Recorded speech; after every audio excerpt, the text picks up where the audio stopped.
Hi, and welcome to Sleepy Sunday. We'll be playing some random ass otome games that I found online because I'm bored and couldn't sleep. Alright, let's get started. This is Warehouse. I found us on itch.io. I don't know if it's any good. There's apparently only 3 routes so far. So yeah. But Halloween this year is gonna suck. Okay, maybe I'm just in a bad mood. The job interview is over now, at least, but it went just as well as all the others have lately, which is not well. Mood. And besides, I'm right. No doubt this Halloween I'll be stuck at home. I'm sorry, but that's. I mean, yeah, we'll all be stuck at home at Halloween this year. Congrats. That's nothing new. The street hasn't made much of an effort to dress itself up for the season either. It's only a few days until Halloween, but all I can see is a few badly carved jack-o'-lanterns up in one of the apartment windows and a piece of orange tinsel blowing limply in the wind. What kind of street do you live in that they even decorate for Halloween? Like, here they don't decorate for Halloween. Here you go up to a door and like, hey, trick or treat as a child, and they're like, yeah, we don't celebrate Halloween. We're Christians. I'm like, huh? But yeah, okay. I'd forgotten it was even that close to Halloween until today, to be honest, when one of the interviewers asked me if I was dressing up this year. Damn, it's getting dark. I should have called home before I left, really, but it's too late now that I'm almost there. My family will be pissed that I'm not home already, but it's not my fault the job interview ran so late. I mean, it doesn't get dark that late. It gets dark really early in October, but cool. Not that I'll get it, or that I really want to get it, but I have to keep applying for everything I see, I guess. Why is this just me? Never mind. I shoved my earbuds deeper into my ear and crossed the street, heading into the front yard of the abandoned warehouse on the sprawling corner lot. Wire digs into my palm as I hop the fence. It's a bit of a drop to the other side, and I always end up with weeds caught in my shoelaces, but the shortcut around the front gate and across the warehouse car park is quicker. The hike through the abandoned warehouse yard is kind of spooky, but it's worth it not to have to walk all the way around the corner and down the laneway, even if the asphalt of the car park is nearly invisible underneath bologna and sand and weeds. Why is this so hard to read? Is it the font? I don't know why I'm having such a hard time reading this. Saves a couple minutes walk anyway, and I've always kind of liked this old place. Even though it's crumbling, I feel kind of like an old friend somehow. It feels kind of like an old friend somehow. Except it doesn't. Not today. I cut through this yard all the time, more often than I admit to my parents, but something's different this time. Okay. I'm not sure if it was just a breeze, but the hairs on the back of my neck go up all at once. If what I've seen from this game is any indication, this is not a good sign. But it's probably nothing. I've walked this way millions of times. Yeah, it's nothing. Absolutely nothing. I amble further along the left arm of the warehouse that reaches around the corner of the block and into the car park. But unlike any of the other million times I've walked towards this corner, though, I can see light. Soft golden light filtering through the building's dusty windows and around the pitted bricks of the corner wall. Ow. My head whips around and my headphones fall straight out of my ears. Before I have time to scramble in the dirt for them, I realize I can hear voices coming from around the corner too. What, you got fucking... If your earbuds fall out, what you got? Fucking Apple stuff? Be connected to your cable anyway. Ugh. As much as I do value my own safety, and lingering around an abandoned warehouse after dark is hardly smart, I can't help myself. At least you're self-aware. Instead of backing away, I go stock still and listen. I have no idea who this is. I can't make a voice. I have no idea who's talking. So, like I was saying, I still think the theme for this year is a bit too vague. It isn't. We went through your whole list, and this was the best one. Oh my god, 3 different voices. Shouldn't have used up all our creativity in the first few years, huh? What on earth are they talking about? I go to peek around the side wall with just one eye, not my whole body. I'm not stupid. And then I finally see it. Okay. I can't see their faces in the dark, but there's 2 silhouettes in the yard behind the warehouse, seeming to belong to whoever was having the argument I overheard. There's also some kind of big, dark shape looming behind them. Might be a bush or a tree because it's moving, though there's no breeze. The golden light is coming from behind the figures where there's a tiny campfire, which has to be illegal this time of year. I don't know where you live, but campfires aren't illegal here on Halloween unless you don't register for them. Also, I'm pretty sure this warehouse is private property. Okay, good point. So that's 2 strikes. I'm in the illegal column for this group of weirdos. Then the shape behind the pair moves, and in the dim light, I finally put together that the shape is a horse? A tall black one with a mane and tail that falls in soft ringlets and a coat so shiny it even reflects the dim orange firelight. Fancy. Okay, so I have a lot of questions. Mode.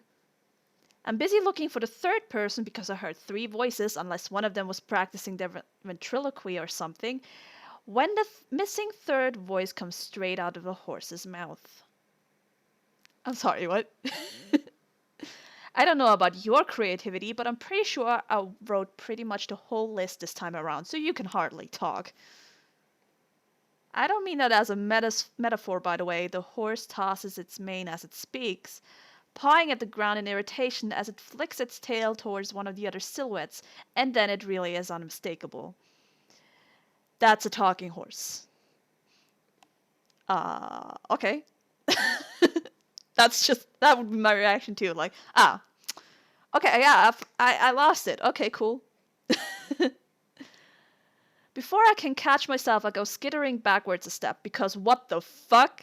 My foot catches an abandoned twisted scrap of metal on the ground. Because of course it does. The metal goes crashing past the wall into the open with the loudest noise I think I've ever heard in my life. That is my face right now. What was that? I think we've got company. Want me to deal with it? Footsteps are coming closer. No thanks, actually. I don't want another statue to look around. If this is who I think it is, I already know who I'm dating. If this is who I think it is, I already know who I want. What does that even mean? I can't seem to make myself move, and there's no way I could run all the way back to the street and hurl the fence in time anyway, so I just cower closer to the shadow of the wall, hoping somehow they'll miss me. Please make them stop wiggling all threateningly like that. For the last time, you're not actually allowed to deal with it anyway. Like, legally. It is murder. I love this dialogue.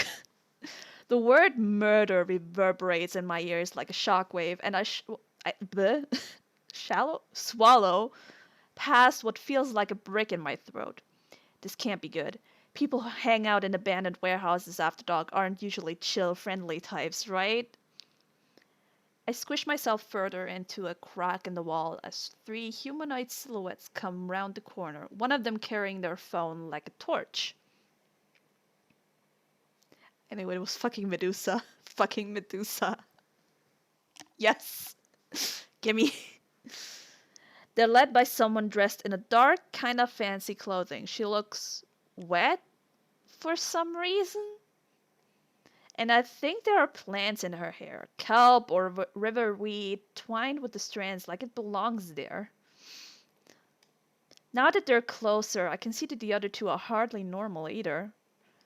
The taller one has wolf-like ears, slender and tall, sprouting from the top of his head, and now that he's away from the fireplace, I can see that he's glowing. Eerie green light is seeping from his eyes and from his mouth when he opens it to speak. The other is shorter and dressed in a way that's almost threateningly cool. Or at least it would be if all the yellow snakes sprouting from their head weren't competing for the fear factor. I can tell already that they see me, but nobody seems to be doing anything too threatening yet, at least. Ignoring the others, the taller one in the center, with the ears, steps closer to me, past the other two. I break out in a sweat. He's very tall, and whether he means to or not, he's looming over me. Hi! That was friendlier than I expected? What's your name? Wait. Oh! I love that! Yes! Okay. You can pick pronouns. I fucking love that. Oh my god, yes. Yes! I don't ever get this choice. I'm so happy. Hi? My name is Sky. They, them pronouns. Thanks. Mood. So, you're not human. Good start. No shit! Did you miss the part where I was a talking horse just then, or... Yeah, what's up with that? Despite how weirdly calm I'm managing to keep my voice, my heart is beating in my throat. But for the next few seconds, they all just kind of stand there. The one who used to be a horse folds her arms, somehow both furious and perfectly disinterested. Could one of you tell me what's going on here? I just noticed that the tall one has a tail, and it's wagging furiously. He does also have a fucking collar that says woof. You could have at least put something creative on it. Like, your fucking name, apparently that's your name, Cormac. It's so nice to meet you, Sky. I'm Cormac. Why does your collar say woof? He looks over to his left expectantly, but she's ignoring all three of us now. And this here is Morag. Guess we're doing introductions. I'm Eseth. This is feeling much more like a chat around the water cooler than the horrific supernatural murder scene I was expecting. Not to be that guy, but Cormac, are you a werewolf or what? I'll get to the one with the snakes in a minute. Oh, yeah, that. We're all monster folk. Like it's a normal thing, you know? It's not a big deal. Demi-humans, to be exact. Oh, okay, sorry. Myths and legends are less mythical than you might expect. Yeah. Who pulled over my statue? But yeah, I was looking at my altar. That's... Morak here is a Kelpie, Irish water spirit who can shapeshift into horses. Fucking love Kelpies. They're cute. We drown people way less often than the myths say, I swear. It's also not only Irish, I believe they're also Scandinavian to a degree. Might be wrong though. And Eseth is a Gorgon, if you didn't guess. Yeah, I wonder if the snake's got a bow. I love it. I haven't exactly seen you around. What are y'all doing back here? I love how I'm just so casual. Apart from not attacking me on sight, which is kind of what I've been expecting since they came around the corner. We're the organizing committee of the Warehouse Haunted House. Okay, so that's why the game is called Warehouse. Good to know. I've never heard of it. Cormac almost looks offended. Well, we're only the premier destination for spooky seasonal entertainment in the whole city. We've been the highest rated local haunted house. What just happened with my English? On Yarp and Hex Door for 3 years running. You've really never heard of the Warehouse? I mean, I know what a warehouse is, at least. You're standing right next to one. No. I can just hear that you're spelling it wrong in your head. It's warehouse with an E. What? Why? It was a pun. The theme of the first warehouse was werewolves, spooky howling noises, wolf silhouettes stalking each group of people, the whole shebang. I didn't mind the name then, but it stuck and now it makes no sense. It's only half a joke. I feel like she would be so annoyed all the time. Morak, for the last time, we're not changing the name. It's still a pun anyway, not like he stopped being a werewolf after the first year. The snakes on top of S's head all point right, like they want to gesture towards Cormac but can't be bothered moving their arms. Yes, but the public don't know that, do they? I hope not. Present company notwithstanding. Oh, that's me. Besides, Cormac, you're not the one who has to deal with all the emails and comments asking what the name means. I'm sick to death of it. Oh, I can help answer the emails if you want. I love talking to new people. He would have dog person. He has dog personality. Yes, you do. On second thought, never mind. I'll deal with it. What do you mean? I thought you were really snowed under this year. Yes, but I don't think your help would actually solve that. Are you forgetting all the times you told people you'd answer them and then left them unread for weeks from our official account? Yikes, my man, that's not how you manage a business. Or the time you told the lady she could bring her dog and then it smelled you out as a threat and nearly ruined the whole thing hunting you down. Cormac's ears flickered to the side, distressed. Anyway, Sky, I still can't believe you've never heard of us. Yeah. We moved in just after Halloween last year, so I guess you'd already left. And it's not like this place looks like the premier seasonal entertainment spot, you know? I'd be offended, but that's kind of the aesthetic we're going for, so... Cormac turns back towards the other two. So what do we do about this? I'm right here. Like, I'm literally right in front of you, guys. Best we keep an eye on them, right? My cheeks go pale. I don't want to know what she means by that. Mood. Don't look so afraid. We wouldn't do anything horrible to you, I promise. Morak and Eseth don't look like they totally endorse that statement, but weirdly, I kind of trust Cormac. It's hard to tell if it's just an act or not, but he comes off much more like an overgrown puppy than a scary werewolf. Yeah. Yeah, he does. We just need to keep the fact that we're real monsters under wraps, that's all. You can do that for us, right, Sky? The fact they didn't immediately start screaming when they saw us is probably a good sign. Mood. I would not be surprised, honestly, if I ran across, like, a werewolf or something. I would just be like, ah, so that exists too. Well, shit. I feel like you might be putting a lot of faith in someone you met minutes ago. I mean, yeah. She's not wrong. Well, why don't you stick around for the next few days, Sky? Maybe help us with the haunted house? Oh no, I don't... As if that's a wonderful idea. Cormac's voice runs over Morax like a freight train. Freight? Is it freight? Oh my god. But I get the feeling she's used to that. If Sky is dog-tired from helping us set up, then they won't have time to plot about revealing us or gather evidence or any of that. Heh, dog-tired. Morak rolls her eyes, but I doubt Cormac even noticed that. He's too wound up in their wonderful idea, I guess. And it's not like there's nothing in it for you too, Sky. Think about all the cool kinds of monsters you'll get to meet in a totally safe way. That's a novelty for humans, right? Yeah, but what am I gonna do with the knowledge, huh? Like, gonna write in my diary, just met a vampire or something like that. What? I mean, also, legally we have to pay you, so there's that. Oh, good, because I don't take work for exposure, even when it's for supernatural monster folk who may or may not kill me if I say no. Not to give you any ideas, but why aren't you just, like, bribing me or throwing me into the river or something?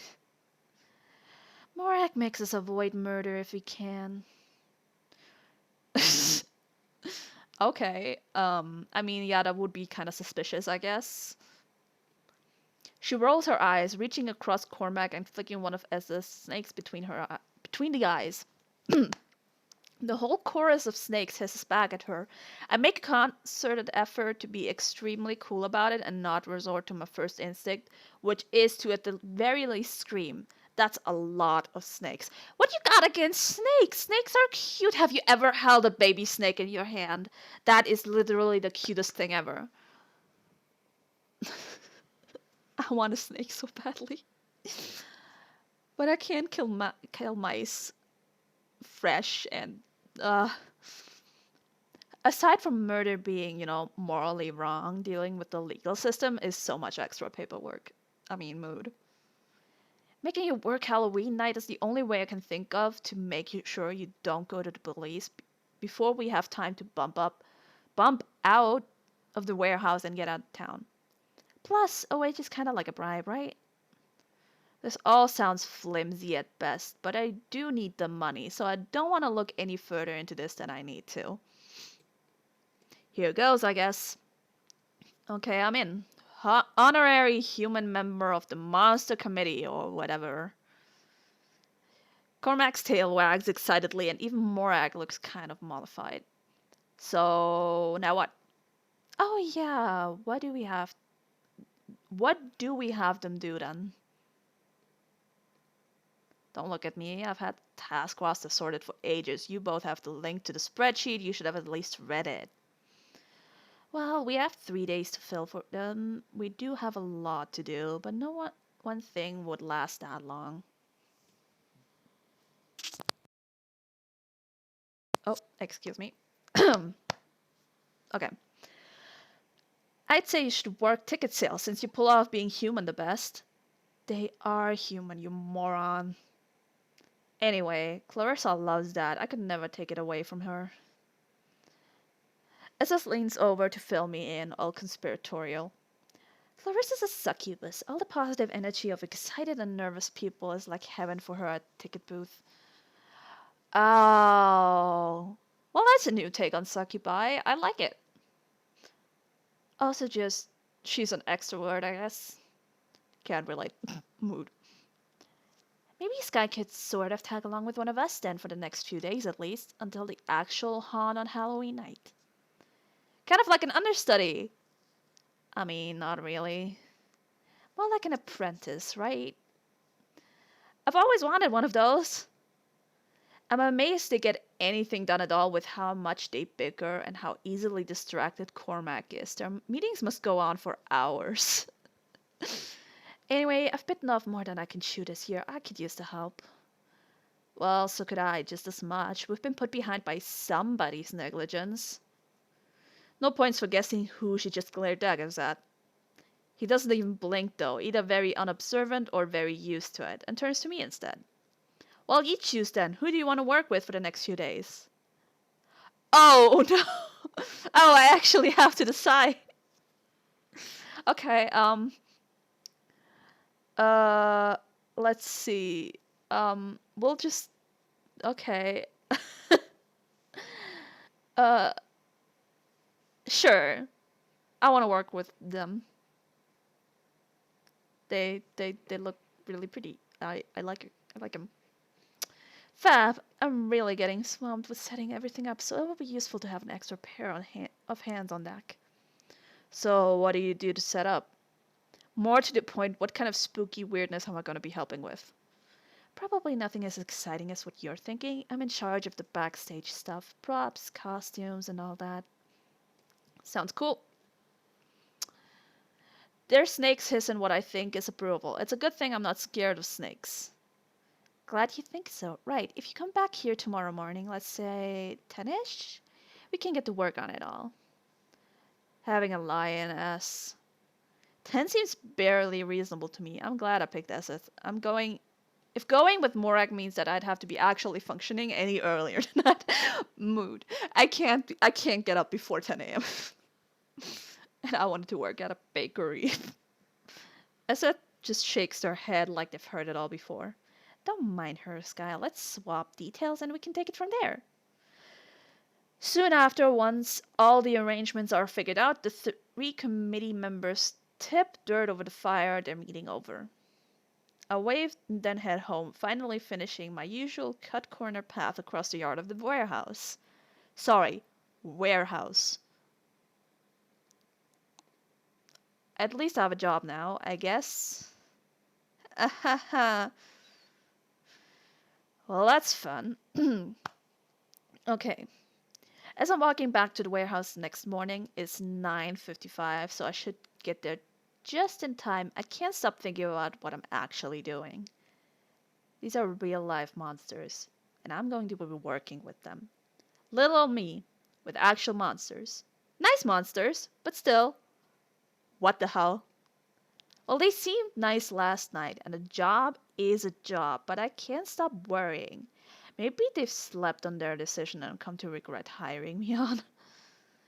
I reached the warehouse, doubts and second thoughts churning around in my mind, and I'm feeling pretty close to just turning tail and heading straight back home. I don't get that chance. Ugh, for fuck's sake. Cormac is heading out of the main door, and his face lights up as soon as he spots me. He bounds over joyfully and pulls himself up short just before he bowls me over. The whole movement reminds me of a big dog who wants to love everyone, but has to be reminded not to knock people over and lick their faces. Despite his wolf ears and glowing hair, his vibes are genuinely sweet and enthusiastic, and the massive grin on his face chases away all of my doubts about working here. Sky, hi! Hey Cormac. You're working with S, right? They're super looking forward to it. I smile. Well, can't stop. Posters to make, posters to print, posters to stick up. You're doing the posters then? Yeah. Lucky guess. I gotta go, but nice to see you. You too. And he's gone. He is a ball of energy, that's for sure. Hopefully Eseth will be a bit more relaxed. As I reach the door of the warehouse, it opens from the inside to reveal the Gorgon themselves. Eseth doesn't nearly tackle me the way Cormac did, but there is a warmth in their smile that makes me feel just as welcome. Oh, that's nice. Also, I love their buttons and the earrings and just the entire outfit. I love it. You made it! Alright. Come on through.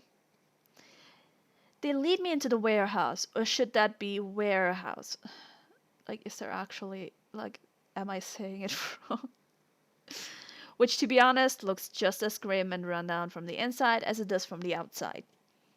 Oh, don't worry, this isn't where we're going to be working. This is part of the set. Right. Regardless, it looks just like a warehouse that has become pretty grotty with age. Yeah, we don't do heaps with the building itself, to be honest. It usually looks spooky enough when it just gets left as it is. It's one less thing to worry about. Are you a mind reader? Seth grins before their expression turns deadly serious. Yeah, I am. Is that gonna be a problem? Uh, Here's hoping that I didn't go as red as it feels I did just then. Eseth looks grave for a moment longer as the silence stretches out. I'm about to stammer out some kind of response when they grin and shake their head. I can't help but notice that their snakes have different reactions to the motion. Most of them just go with it, but one in particular coils tighter, flicks its tongue in a distinctly annoyed manner. Nah, just pulling your leg. It seemed like a pretty safe bet when I saw your face while you were looking around. Don't worry, your secrets are safe.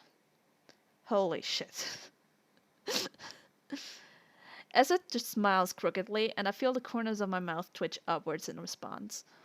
I like a bit of mischief myself, but so I don't think I've got it in me to be mad with them. Mood. Is S bothering you already? It's not too late to come help me with the paperwork, you know. For the second time in as many days, I'll nearly jump out of my skin. I didn't even hear Morak come in, but there she is, right in front of us. Taking a second to calm my racing heart, I smile. I'm good, thanks. Doing paperwork is one of the circles of hell, I'm pretty sure. I take working with my hands over filling in forms any day. And besides, even though she seems pretty nice and all, Morak still scares me a bit. Well, a lot. S, despite their terrible sense of humor, or maybe because of it, seems a lot friendlier. Suit yourself. You can't escape all the paperwork, though. I've got a couple of things for you to sign. It's not exactly exciting, but I take it you do want to get paid, hmm? She's right. Capitalism sucks, but in this society we can't avoid it, right? I'll let you get on with that and start doing some work. When you're done signing your life away, head on through. Second door on your left. Uh, hello. I nod and they disappear down the corridor. The forms Morak gives me look pretty standard, just the usual stuff about bank details, wages, and all that. I fill them in quickly and hand them back. Not quite what I was expecting for a haunted house run by demi-humans, was it? All this paperwork seems pretty formal. Yeah, demi-humans is what most of us prefer, and we have to take care of our accounts just like anyone else. More's a pity. We don't officially exist, but the money sure does. Wow. Yeah, well, thanks. I'd better let you get on. Lots to do and not much time to do it. And on that friendly note, she disappears again, and I'm left on my own in the back of the warehouse. Second door on the left, wasn't it? Oh my god. Give me a second, I need to actually drink something.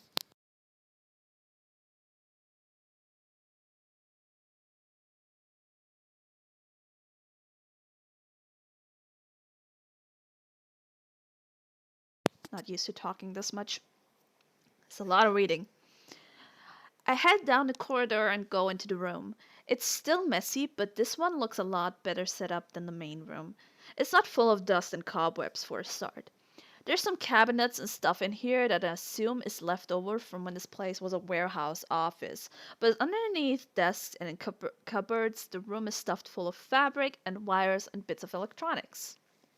It's a workroom, in short, stacked with props and costumes. The other corner of the room houses a collection of stone statues, or stone effects at least. I look around and can't see S. They must have popped out for a second, so I decide to take a closer look at the props while I wait. I can see the statues look like they're made from gray painted styrofoam, but that said, they're super realistic. SF does really good work. Take a closer look at one of the statues. Oh. Oh no. Oh no, not choices. um you know what? You know what? I don't have the option to not, so oh. If SS made these statues, the one in the middle must be a self-portrait. Hang on, does self-portrait even apply to sculptures? What is the appropriate word? Anyway, it's an amazing likeness of them, even down to the scales on their snakes. The touch of something cool and dry on my shoulder makes me turn. One of the statue snakes, has reached out and, well, there's no other way to describe it. It, I just got booped on the shoulder by a stone snake. Boo. Okay, that's actually kind of cool. My adrenaline reaction thinks now is a good time to kick in, and I flinch back violently. 3 heart attacks in 2 days. That must be some kind of record. As I watch, the stone effect melts away from the statue, and S is standing there, clearly trying not to laugh. I punched him in the shoulder lightly, half expecting it to still be stone under my fist. You bastard! Sorry, I can resist. They look at me what is this word? Contritedly? Contritedly? I've never seen that word before. One of their snakes flicks its tongue out in a little reptilian apology, which I can't help but find cute. I'll tone it down from now on, I promise.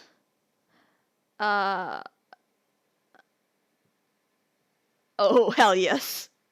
You don't have to stop the pranks entirely, but be careful, I might just prank you back. Seth grins. So, you can dish it out as well as take it. You bet. um, I'm a witch working with 3 trickster deities, trust me. Oh yeah, I'm I'm good. Essa's nods slowly, trying to look serious before a broad smile creeps across her face. I'll have to be on the lookout then. I put on my best ominous face. Better get used to sleeping with one eye open. I can't keep up the spooky look for long. I start laughing and they soon join in. Ah, Sky, this should be a fun few days. Huh, I hope so. Right then, let's get to it. So, you said you're on props duty. Okay. Yep, props, costumes, and electronics. Okay, cool. Well, I've helped a friend with costumes for Canine Con a few times, so I know one end of a needle from another, if that helps. Essa tips their head back and spreads their arms wide. Thank you, thank you, thank you. Whatever gave me this gift of a human? They straighten and beam at me. Yes, that would help a lot. I've got I've got to get the lighting rig set up and connected, so if you can work on the costumes, that'd be amazing. Cool, cool, cool. I can do that. What am I doing exactly? Well, this year's theme is like spooky Victorian kind of vibes, so we're going with some pretty old-timey costumes. We've got everyone's measurements and patterns all drawn up, but there's a lot of cutting and sewing to do. Asa frowns. And the worst thing is, I brought my sewing machine in when we were starting to set up, but it's gone completely missing. Part of the reason I'm so frantic is because I've got to hand sew all of this, and it's going to take about 1,000,000 years. God, that sure sounds like a challenge, and I'm here now and I can't back down. Damn it, I'm not good at sewing in real life. Say no more, I'm on it. Yeah, that would turn out horrible. I've never sewn a thing in my life. I pick up a pair of scissors and get to work. Snip, snip. It feels like I've been cutting and sewing for hours. I like the feeling of satisfaction that comes with a neat line of stitches, but at the same time, I've stabbed my fingers so many times I've lost count. I'm making visible progress, but it doesn't really feel like I'm getting anywhere, particularly when I look at the pile of fabric still in front of me. There's a bang from over in the other corner of the room, and I look up to see Essa backing a ladder into a wall. They see me looking up and wave. I think I'm done with the lights. Need me to come over and help with the costumes? Please. They jog over and take a seat next to me. How about we take one job each? Should speed it up a bit. Sounds good. I like the fiddly sewing work, but I'm more than happy to do either. Which would you prefer? I guess it doesn't matter. Okay, I'll cut it since you prefer to sew. Go ahead. I can do the pattern cutting. I'll be honest, I see that's a typo. Developer of this game, that's a typo. Because I'm pretty sure it's supposed to be, it seems like the easier job. So, yeah. Maybe if I'm lucky, I'll get to see one of their snakes holding the pins for them. That that image is so cute. Oh my god. Great, thanks. One of the perks of this is that I can turn my fingertips to stone. Doesn't matter how much I stab myself. Oh, you lucky bastard. Yeah. Does mean I blunt the needles pretty quickly, but you win some, you lose some. I take blunt needles over getting stabbed any day. True. Seth smiles and picks up a few pins. Well, let's get to it. The work seems to the work seems to go a lot faster with Seth helping. A little way in, they pass me some pieces of fabric that look like they've been cut to fit a pretty buff frame. Wow, whoever's gonna be wearing this one is ripped. Seth laughs. Yep, that's Cormac's. I know. He had the look of someone who works out. Problem is I'm not into men. So like I don't want to date him. He's cute and all because he's a puppy, but like can we not? Or at least spends a lot of time running laps of the park after a tennis ball. He's in his wolf form for most of the hunt, but he still needs a costume for when he goes outside to wrangle customers. Oh, I've been meaning to ask, how do you know those two? Well, they've known each other from way back. I think they were obnoxious theater kids together at one point, actually. No way.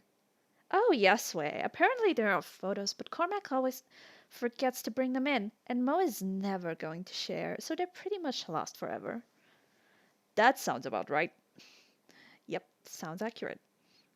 But I met them the first year they were in the warehouse. They put out a call for people with set design experience on the Demi-Humans of the Northwest Community Forum, and I answered. You had set design experience back then? Well, not exactly practical experience, but I took some uni courses on set design and practical effects. I nod, wanting to be polite, but still not quite believing it. How did they blend in at a uni with all those snakes? Online courses, I mean. Okay, makes sense. Honestly, yeah.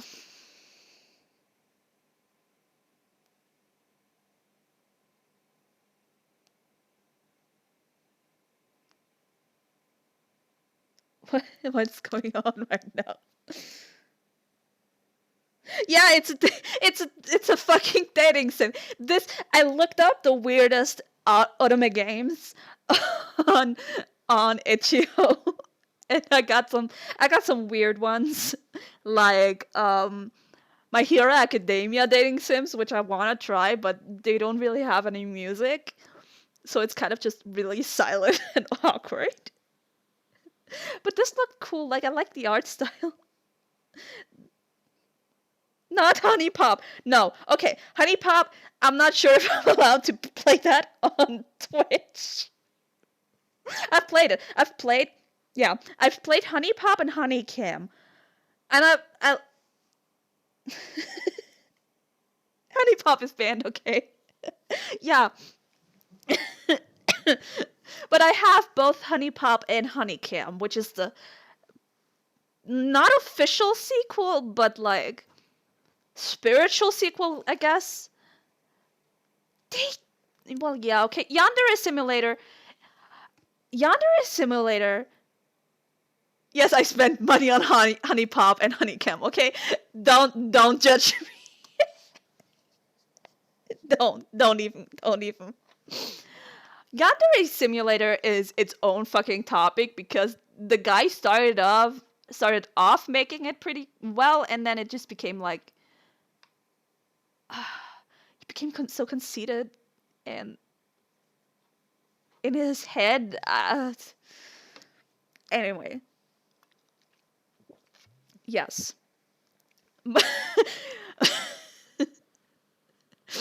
um, oof. That reminds me. Um, Game recommendation. It's only a demo, but I just played this earlier. There's if you look it up, there is a game called Ocean Pearls Kissed by the Sea. It's only a demo so far. Um, but yeah, it's you date sea folk. Also, their hair is snakes because they're a gorgon, which is I believe it's Greek myth. Medusa, is all I'm saying. Yeah, so that's why their hair is snakes. Yeah.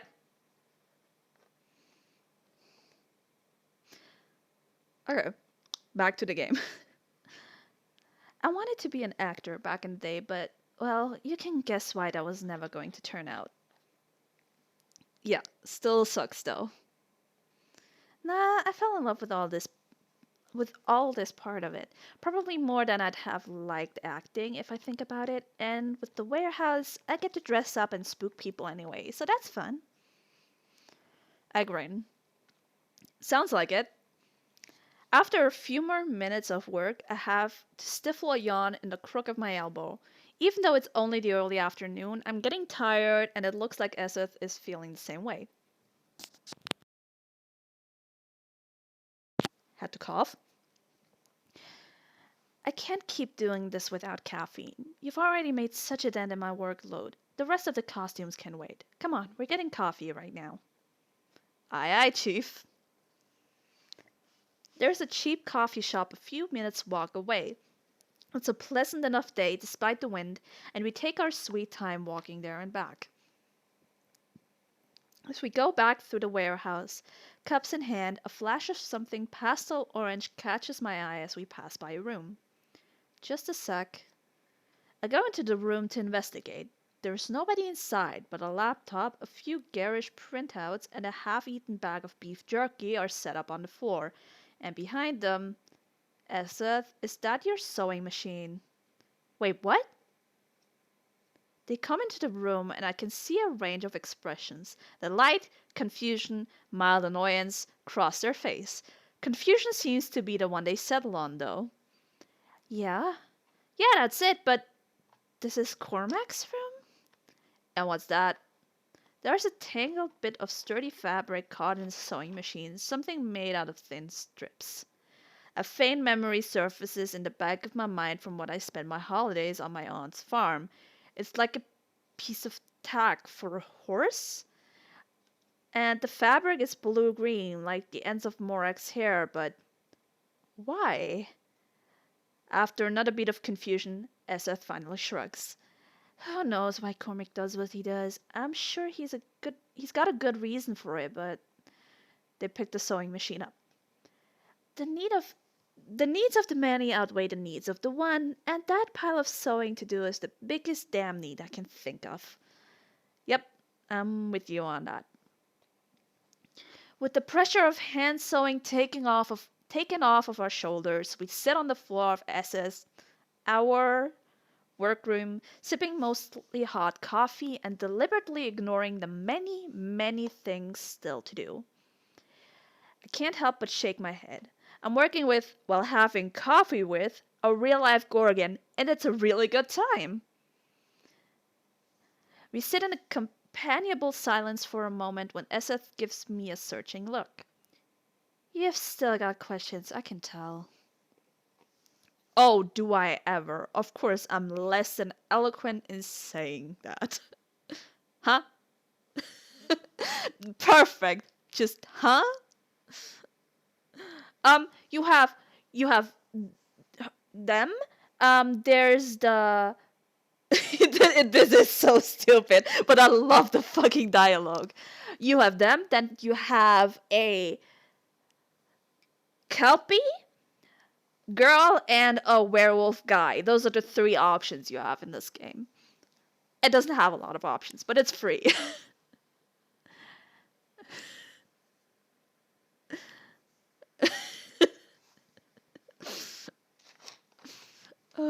I love these weirdly obscure dating sims. Oh, don't even get me started on furry dating sims, okay? Don't even get me started. I downloaded one because the title sounded interesting and I didn't check what kind of dating sim it was. And then I started playing it and a furry showed up. I was like, nope. That reminds me, there's also the... What's the whale dating sim? Isn't there like a whale dating sim?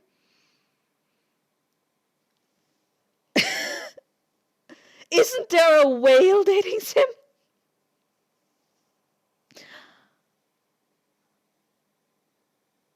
I need to Google this. Oh, I need to go. Hold on. I need to Google. Oh, no, what? There's a shark one. I know there's a shark one.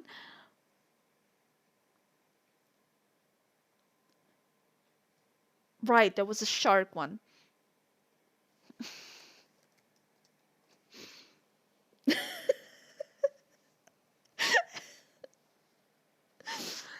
shark dating simulator. Okay.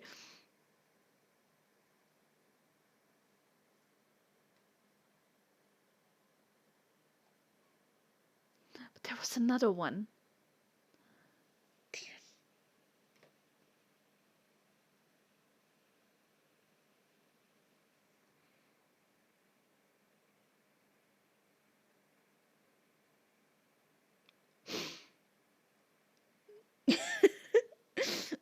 It's it's not a it's a furry but not a furry dating sim. Yeah, it is basically. It's what's the equivalent of mythical furries?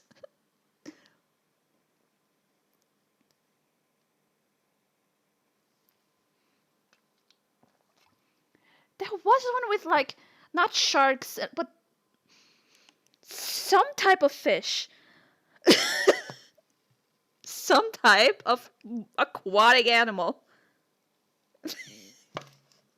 Don't call out Zeus. I don't want to get smited, Caro. I don't want to get smited.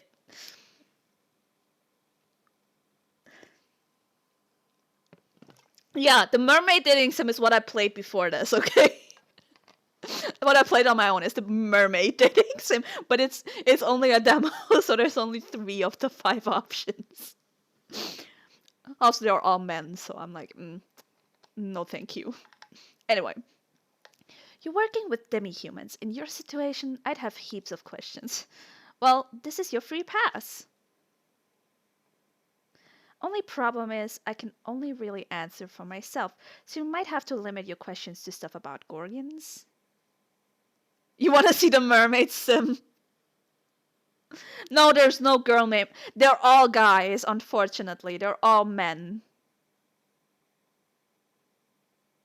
There's no female mermaids. There's like literally one female mermaid. Yeah. Me too. I want the females too, okay? I started it and I was like, okay, let me see some cute girls. Well, never mind. Okay. Anyway, go on, whatever you'd like. Don't worry about being rude, just fire away. Oh! Oh no, not a choice. What is the guide? This game comes with a guide, by the way. No, tell me about the snakes is the right one, apparently. This is apparent. But I want to know about the snakes. Snakes are cute, yes. Snake. I gotta know more about the snakes. Ah, the babies. They're technically part of me, but they've got their own personalities and all. Would you like me to introduce them?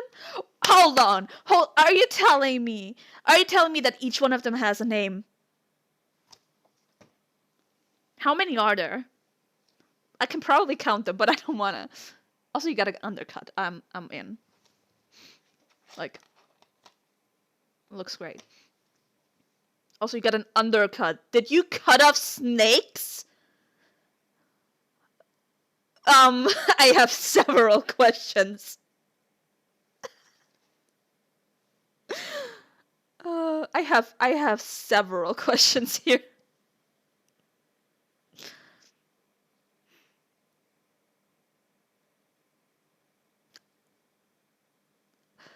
That's some hentai. I'm sorry, but it is. I'm gonna get banned.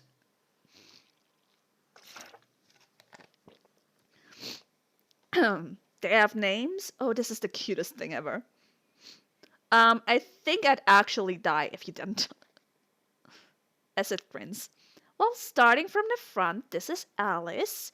She's really sweet and super friendly. This is Devin. He's a bit of a prankster. He's the one who booped you earlier. Oh yes, the dinosaur dating sim. I remember the dinosaur dating sim. And this is Maris. I'm introduced to all of... I want all the names. Game. This fucking game didn't give me all the snake names. Rude.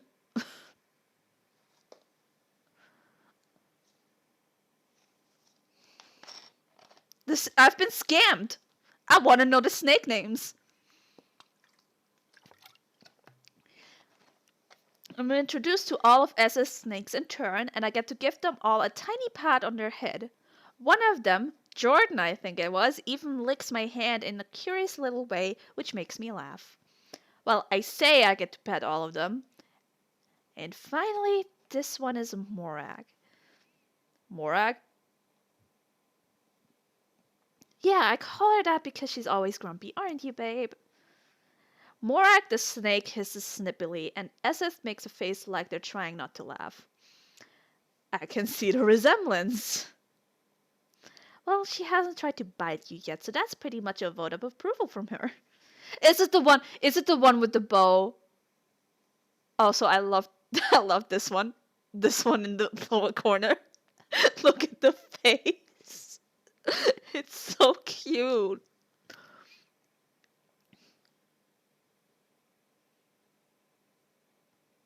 Yeah, don't even. No, not Super Seducer. No, I did not pay for this. These are all free. I did not. I'm not paying money to play some random ass game on the stream. Oh no, no. Mm-mm. Uh, I might be crazy, but I'm not that crazy. Oh, honey, I am too far gone. Trust me.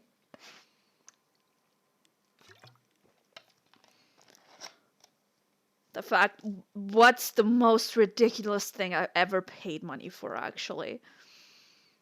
Caro, help me with this. What's the most ridiculous thing I ever paid money for?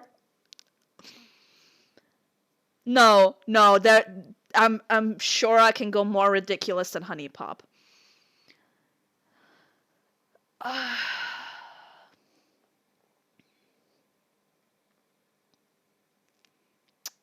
What's something there are some dating sims that were not safe for work, but I didn't pay money for them. They were free.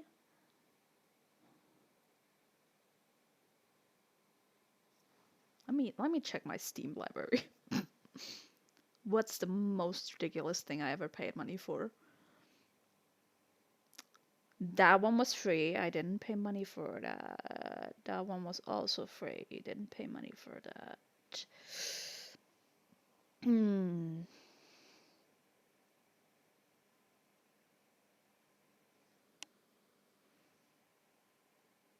That one was also free.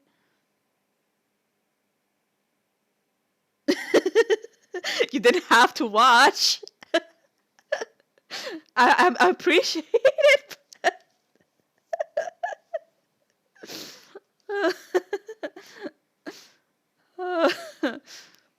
But yeah, the most ridiculous thing I probably paid money for isn't even the pigeon dating sim, but the sequel. The sequel to the pigeon dating sim.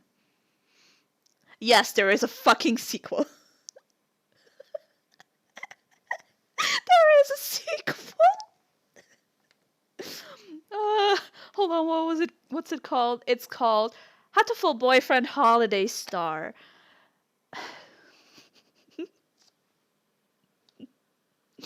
How many pigeons are there? There are, let me see how many there are that you can date. Horse date? No, no, no, no, no. The horse dating thing, I didn't pay money for. I downloaded it, but I didn't pay money for the horse dating thing. That one was free. That one was on my phone and that was free. If we're talking about the weird clicker horse dating thing on my phone. That was free. But how many pigeons? There's 1, 2, 3, 4, 5, 6, 7,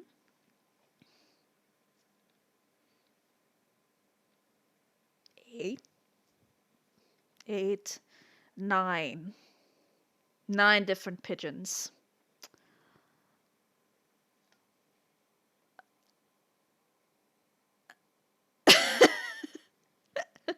Okay, back to the game again. Um, I smile at that. I'm really enjoying S's company, and it makes me really happy that they and their snakes like me too. The rest of the afternoon passes in a blur. Finding the sewing machine has made things go much quicker. I need to fucking clean my glasses. I can't read. And when Eseth puts some music on, we really start, well, getting into the groove of it. We're so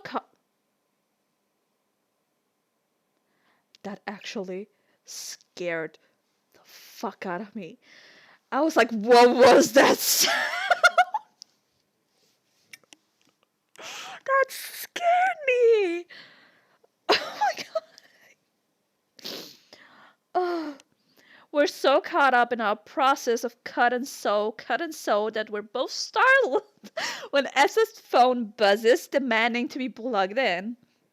As they check the pop-up on the screen, S catches sight of the time. I didn't realize it had got so late. What's the time?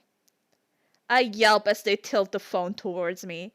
I need to get home, otherwise my brother's gonna try and eat all my dinner. Esset gasped in mock horror. No! Run, Sky, run! I gather my things together hurriedly and head for the door. Same time tomorrow? You got it. We did heaps today, so we're gonna get this thing done so well and so on time. Me and the gang had a great time today. I hadn't had this much fun 3 days out from Showtime in, well, ever. The words make me blush with pride. See you tomorrow, then. See you around. Well, that sure was a day. Busy, but yeah, I had a good time. Eseth is really nice to work with, and it feels like we got a whole lot done. And believe it or not, I'm really looking forward to doing it all again tomorrow. Yay. Day 2. I believe we're playing all 3 days. The second day starts off much the same as the first. I grab some toast and head out. Oh no, not the toast. Not the toast. She might come up. The company might come up. But grab some toast and head out. That's the anime opening of every fucking anime. I'm gonna need some alcohol with this Coke I'm drinking. I grab some toast and yeah, head out, rushing to get to the warehouse on time. I do have some vodka. Okay, I do have some vodka. I could just put some vodka in this bottle and be so much fun. Wait, actually, do I have any? I think it's outside my door. Still, I can't drink straight vodka. Okay, today is international.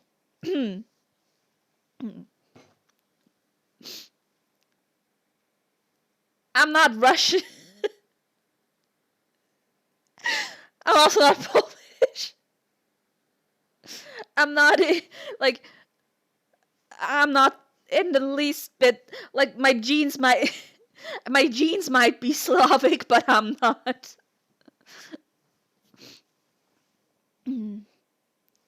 Okay. Anyway, when I arrive, Eseth is already waiting at the door and waves when they see me. Hey, ready to get back at it? Can't wait. They smirk at me when I get to the door. So, did you manage to have dinner last night, or did your brother get to it first? I didn't expect them to remember the offhand, jokey comment I made last night. I'm weirdly flattered. Just made it. He was seconds away from nicking my sausages when I got in. Good to hear you didn't have to go hungry. They nudge me playfully and we head back to the workroom. Do you mind starting off again? I'm gonna run a few tests on the sound system, then I'll be right with you. Sure, that's fine. Wait, Esset, are these tests going to make me shit myself in terror by any chance? Esset is already heading away from me with their back turned, and I can see them shrug in response. Spoilers! I can imagine the grin on their face, and I shake my head. If I end up sewing myself to the costumes because a spooky noise has come out of absolutely nowhere, I'm holding you personally responsible. Didn't Morak make you sign a waiver? You're the one who's responsible for anything weird that happens as a result of working with monsters. There's a teasing lilt in their voice. Nah, it was all just payslip kind of stuff. Damn, really? The waiver must just be for the spookies then. Ah, right. And please tell me you don't call your customers spookies just because it sounds like spooky. Esset laughs at that. I'll neither confirm nor deny that one. They walk back past my side of the room, arms full of cables and speakers, then pause. Oh, Sky? They shrug with one shoulder. My friends call me S. Slowly I smile. Okay, S. They grin as they leave the room. True to form, there are soon some horrific noises that echo through the entire warehouse. Still, before each growl, scream, or ghostly moan, S shouts a warning, which is a help at least. I'm in the middle of hemming a skirt when I hear S yell something from the back of the warehouse. Sky, hey, guess what I found? The voice is excited, but I can't tell if that means it's going to be amazingly good or amazingly bad. Now, I know you put heaps of hard work in yesterday, so we're definitely going to use that. But, oh my god. Yikes, that doesn't sound good. I found all our old costumes. I've never been so happy for my first impression to be wrong. There was still a lot to do, but this is definitely good news. S rounds the corner with a massive pile of fabric in their arms. It wobbles precariously, and one of their snakes darts out to grab something. A hat in its mouth. Oh, that's so cute! That's fantastic! Isn't it? I think we can repurpose a lot of this, which will save some time for sure. Absolutely. S dumps the pile on the floor and dusts their hands off. Where did you find all this? Kim had it stashed back here. She's dragonborn! She's dragonborn! Okay, not what I expected. Like, I expected any kind of monster, not a fucking dragonborn.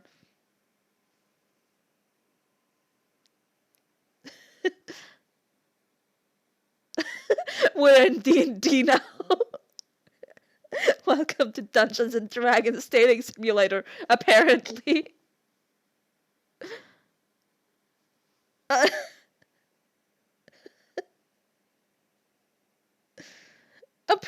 Yeah, probably like a D&D Dragonborn. I don't know anything about Chem, but there's one thing they always say about dragons in stories. She hoards. Got it in one. Anything that has good memories attached and would otherwise get thrown out, she hangs on to. Well, thank God for a Chem then. Look at all this. I think we might actually finish on time for once. Wow, I'm not used to that. I grin. Always pedal to the metal until the last possible moment, huh? S tips their head back tiredly. Oh, you've got no idea. Once I was literally putting up the last details of the staging as the customers were coming through the door. Stressful doesn't begin to describe it. Ugh. Uh. Uh. I mean, this would be my natural reaction. Just yikes. The thing is, this game did come with a guide, so I'm following that.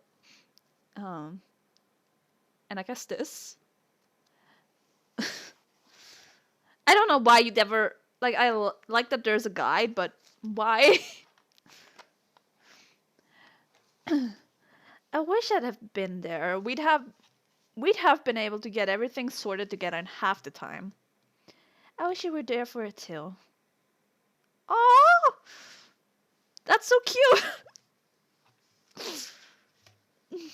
This is so gay. I love it. They look away from me for a second and meet my gaze again. And to be honest, it's not entirely about the efficiency of the whole thing, although that is part of it. You're just really good company, Sky. I'm really enjoying spending this time together with you. Blushing. Ah, it's so gay. I think I might be blushing a bit, but I can't give any reply other than the truth. I'm really enjoying spending this time with you too. S coughs, sounding awkward but pleased. It's so trashy, but it's so gay, and I love it. Okay, you don't understand. I've been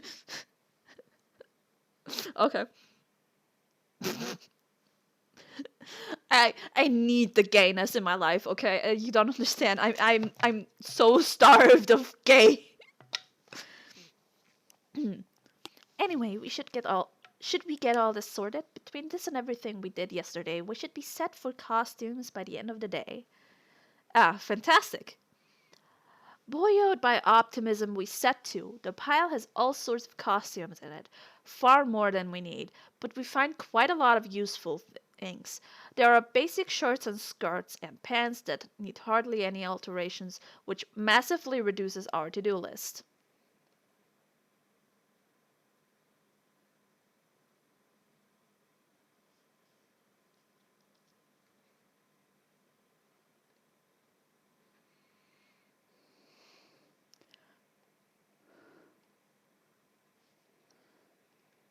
Okay.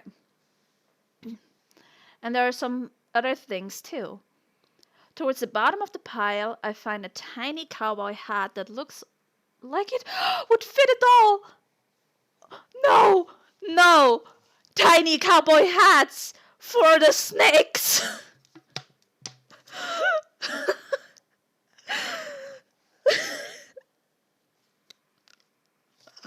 Tiny cowboy snakes. Tiny cowboy snakes. Oh my god.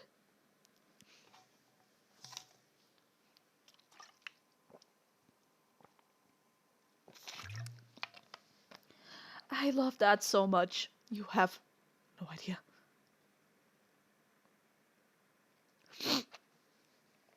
The doubleless living lassos. Oh no.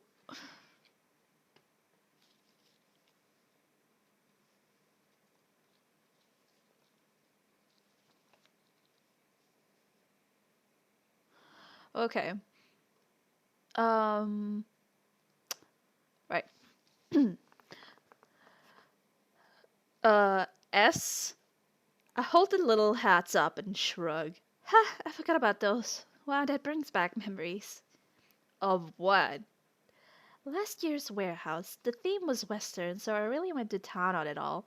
All the gang got little hats. Oh my god. May I? Oh my god, please do. They take one of the hats from me, and one of their snakes bends down obligingly. With a smile, S puts the hat on its head. That being never alone is both a blessing and a curse if you think about it. Imagine, like, on one hand, imagine never being alone. That sounds so nice, but in reality, you're literally never alone. No. No. No. I mean, in this case, they can't talk, so it's fine. It's a perfect fit, and the snake flickers its tongue out happily. I, on the other hand, am nearly dying of cuteness. That's holy shit, that's the best thing I've ever seen. I had such a cool jacket too. It has to be here. Aha! Sure enough, S pulls out a fringed jacket and a bandana, and after a little more searching, finds a full-sized cowboy hat at the bottom of the pile. Come on, you can't show me all that without trying it on. You sure? Of course. S smiles, mischief glinting in her eyes. But we could have find something for you too. By the look of some of the things in that pile, I'm not sure whether to be happy about that or not. Still, I'm not one to back down from a bit of costume-related shenaniganry. Oh my god, that's a word. So I nod. S pumps the air. Yes! As they comb through the pile, tossing items of clothing here and there, I spot something white and many-layered that seems to have no purpose other than creating confusion. What's this? S takes the frilly bit of fabric from me and turns it over a couple of times. Hmm. Oh, it's a cravat. We had a vampire costume one year. I'm sure I can find the rest of it somewhere. Vampires and cowboys. Okay. It turns out we'd already put most of it in the to be reused pile, and after a moment, S picks the various components out to create the whole outfit. There was a cape too, which makes me grin. I'm a sucker for an overdramatic piece of clothing. Me too. Give me the drama. S's eyes light up.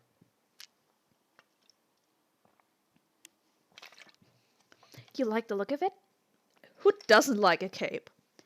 That's one of my rules for life. Never trust anyone who doesn't like a cape.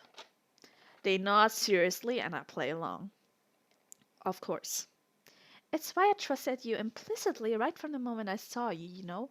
I thought, this human has just stumbled across us, but I know they're the right sort. And I decided to make the others let you in. Oh, you made them do it, did you? Yep, absolutely. I was the only one with a deciding vote, and it was entirely because you like capes. I can't keep a straight face any longer. Is it still bad? It is still bad, yes. We've gone to vampires and cowboys. Which I'm not sure. Yeah, I don't. If I feel like I've heard that before. Vampires and cowboys. I feel like I've heard that combo before. But I don't know where. They hold up the various bits of costume and look from them to me. I reckon this would be about your size, don't you? I take the cape, waistcoat, cravat, and fake fangs that S passed to me. I fumble a bit with the cravat, but it only takes a minute before I'm kitted out in full vampire getup. When I turn back, S is wearing their jacket and bandana, and all their snakes had their own teeny hats on too. Yes, we did it. Best game, 10 out of 10. Snake. Oh, okay, comedies, cowboys and vampires. Okay. It felt like I heard it before, but yeah. Game of the year, there's snakes with cowboy hats on. Okay.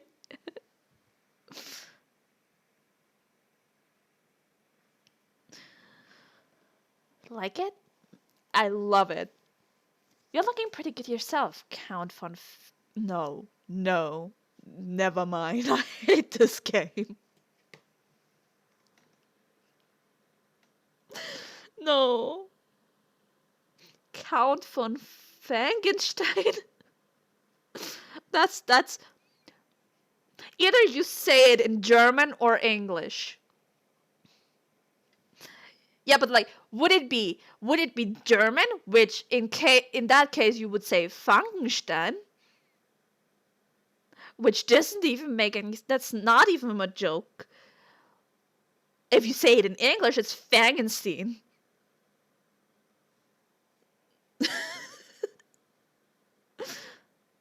Yeah. Oh, this is so awful. That's the best vampire name you can think of. Hold on a second.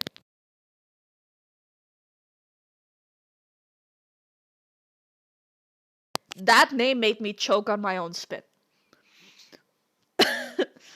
Okay. S shrugs, grinning. I was pressed for time, so sue me. Nah, I wouldn't do that.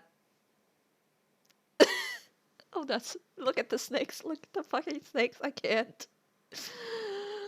Look at the snakes.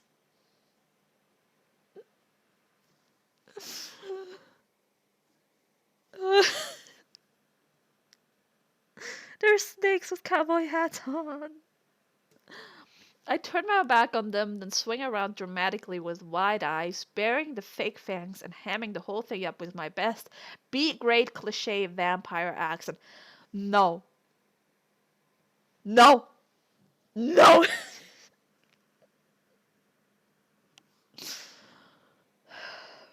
I hate myself. I'm gonna have to read it.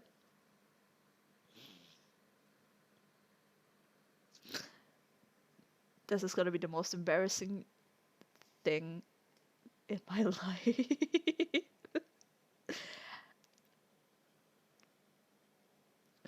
I would just think I can't do I've never done a vampire accent. I just realized that. Yeah, but I just realized I've never done a vampire accent. Give me a minute.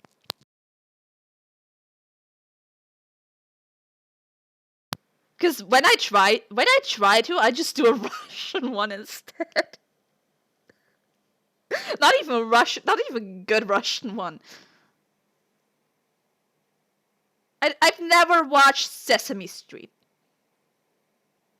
I don't have any vodka. I didn't. You know what? Okay. I'll go get my vodka.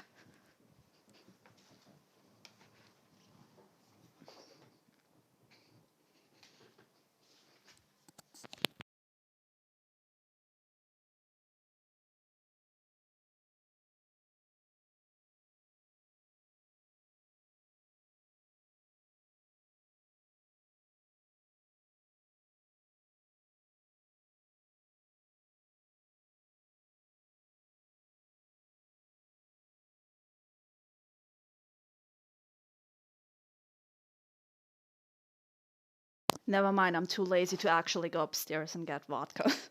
Because it's not downstairs anymore. Someone took my vodka.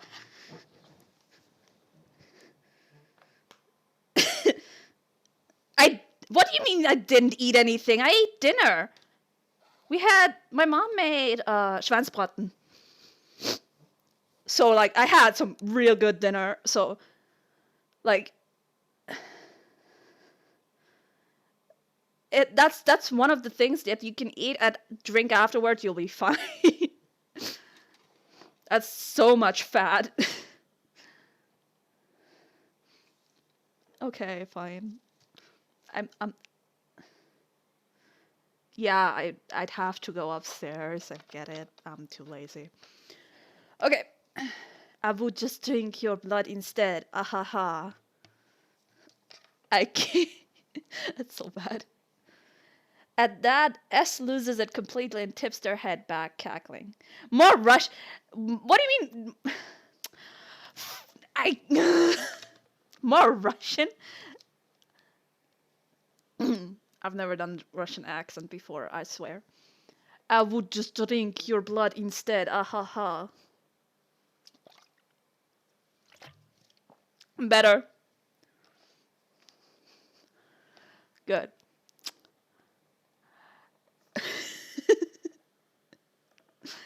I don't know why we need to have actual demi-humans operating this. You do just as well.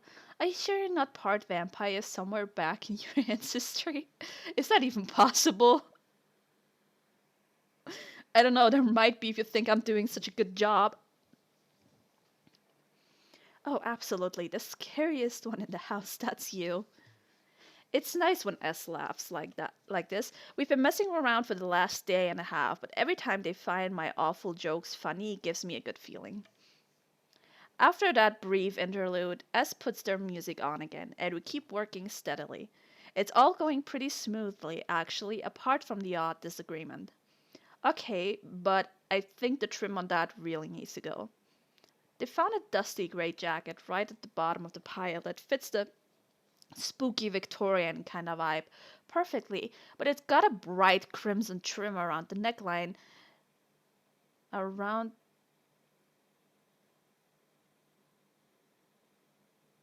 I think that's a grammar issue because that sentence does not make any sense. That looks like that it is not meant to be there.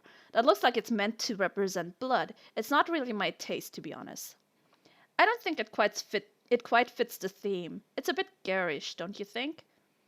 Nah, I like it. Yeah. Still, you've been making good calls so far, so final word's yours. Ooh. Ooh. Ah, no. It's gotta go. It's gotta go. Suck up to her. Um. Uh. I'm not saying it.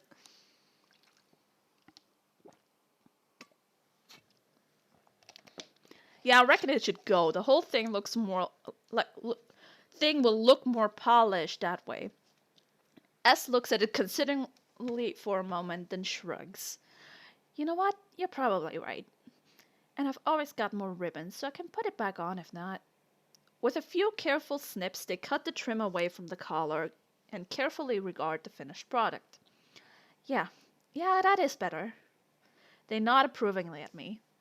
Good on you for sticking to your guns. I actually do prefer your version. Aw, cheers! I'm really glad I stuck up for myself then. Still, minor disagreements like that are to be expected from any kind of group work. I'd be worried if we agreed on about absolutely everything.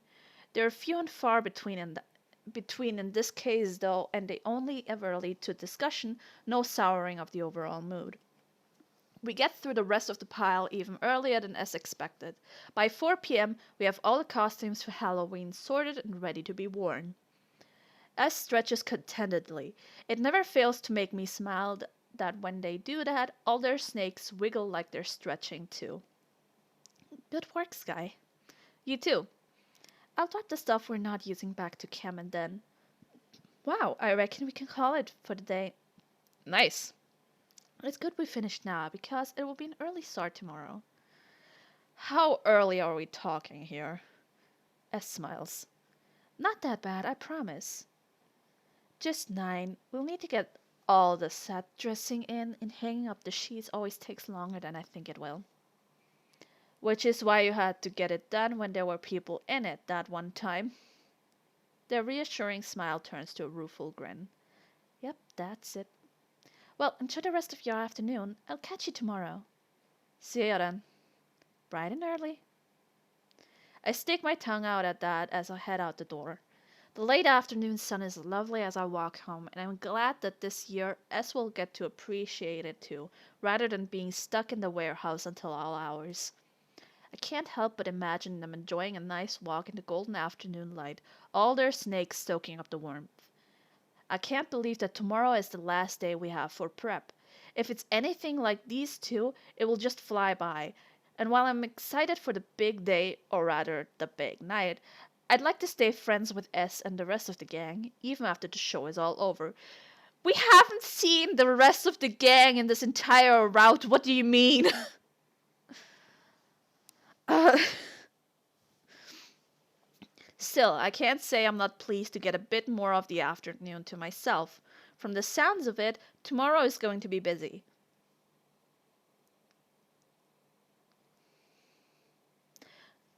Well, you see them before you choose a route, but you don't see them during the route, which is except like in the beginning when the first day you walk in, and then you're like, okay, yeah, I'm gonna go work with this one person, and then that's it. Ugh, that extra hour really makes a difference. Particularly because I know I'll need to factor in the extra time to head to the coffee shop and pick up some much needed caffeine for me and S. I make sure to get S the largest size they have. A couple of days ago, I noticed them giving their snakes a sip or two of coffee each, and I think we all need as much sweet, sweet ambrosia as we can get. Maybe Dragon Age and Mass Effect were dating sims all along. That's some elaborate dating sim.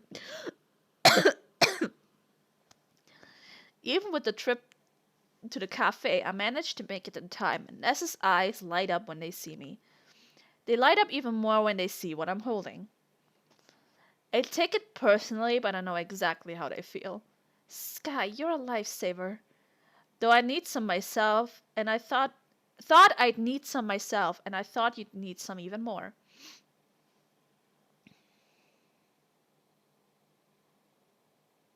There are some really good dating sims, okay? The last one, that I just no, that I just finished playing. Actually, the last dating sim that I just finished playing was Nightshade. I still have to go through the bad endings, but I finished all the good endings. Um, and there's a new one by Axis Games that's coming out um next week. Yeah. And I wanted to get that, but then I bought Astral Chain instead because it looked cool and now I'm obsessed with it. S takes a cup from me with visible delight. Oh boy, do I ever. They take a big sip and sigh happily. I try to do the same, but the coffee is scalding hot. They must have turned the inside of their mouth to stone or something to avoid getting burnt. And sure enough, a moment later, S is holding the cup up to their snakes to dip their tongues in. I desperately want to take a photo, but it'd probably be rude. Still, I drink in the sight as happily as S is drinking their coffee. The bubble of calm silence doesn't last long. Having drained the coffee, S rolls their shoulders back with an audible crackle. It's very much a psyching up gesture, and I know how they feel. Right, well, let's do, and only a day to do it. Yep. S looks at me. Everything about their effect is serious and steady, but there's a twinkle of excitement in their eyes. As much as they've complained about previous setting up days, I think they really do love the manic energy of the last minute rush. Mood. That's why I left everything always last minute at school. Ready? Ready. They nod in satisfaction. Good. We head in and I blink in surprise. The massive open space that forms the majority of the warehouse is now divided up by tall metal frames, marking out a rough floor plan, and lighting rigs are positioned in strategic corners. The statues have all been brought out of S's workroom and are standing in a corner and serving as mannequins for the costumes we've spent the last few days working on. Whoa. Looking a bit more like a proper haunted house now, isn't it? For sure. Still, it's far from being finished, and S wastes no time in pointing out what still needs to be done. The first job, and what looks like the biggest, is dealing with the painted sheets that form the backdrops, which are currently rolled up and spread out over the floor.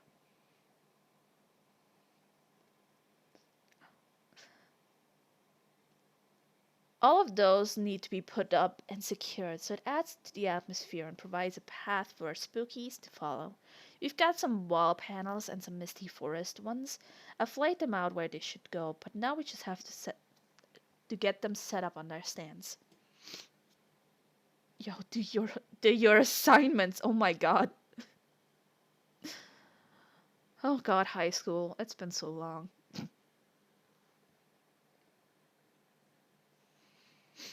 I nod. It's pretty intuitive. The sheets need to be secured to the top of the frames, one on each side. Problem is, the frames are a fair bit taller than I am. Have you got a ladder or something? Not quite. Hopefully this will help though. Oh my god, why did I just get an email? Oh, um. That email, yeah, I know what I'm doing tonight. I can't. They slide over what looks like a few boxes, coaxed into the shape of a rudimentary set of stairs. It looks a bit rickety though, and I look at it dubiously. You're sure this is safe? It hasn't failed me yet, and I put it together for the first warehouse. Come on, Sky. Do you really think I'd give you something dodgy? I shrug with a smile, acknowledging their point. Let's get to it then. S has made their own set of box stairs, and together we maneuver the sheets into place. They're not heavy, just awkward to handle, but by the end of the morning, we've got most of them set up. You're right. You're right with the last one? Sure. Cool. I'll start bringing all the props in. I nod in agreement and go up to the box stairs once again to hook the final sheet up. They told me that they'd scoured all the op shops in the city to find cheapish antiques to kit out the warehouse, as well as borrowed a few things off some of the other demi-humans, and I'm looking forward to seeing the results. Maybe because I'm distracted, I'm not quite as careful tying the knots in the last sheet, or maybe the strings aren't as long. But anyway, for whatever reason, we've come down. When I've come down from the stairs and I'm surveying the warehouse, it looks pretty neat if I do say so myself. The ties loosen and the sheet drops away from its frame. We had, I'm sorry, but we had a third viewer for exactly like 10 seconds. They don't show up on my on stream. It still says 2 viewers.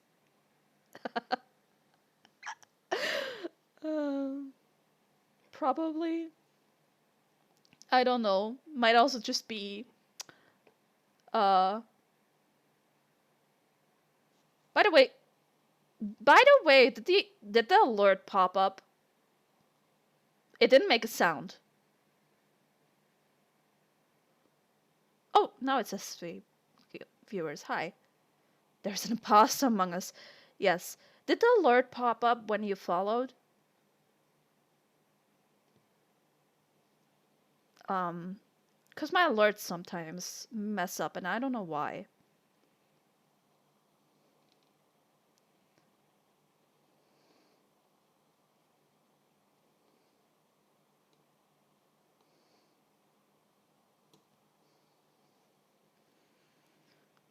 Anyway, I guess.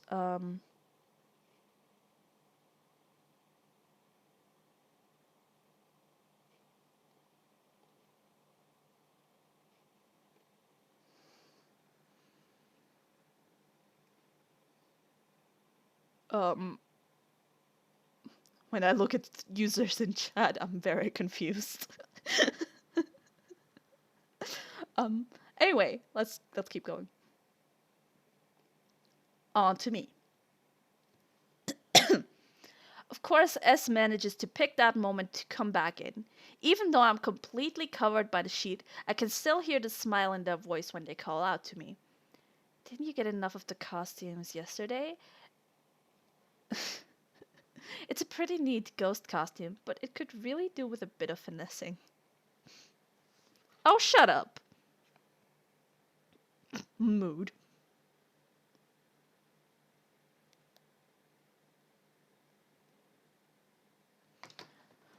I managed to poke my head out from under the sheets and spot S carrying a massive stack of chairs when a bang from the direction of the door makes me jump.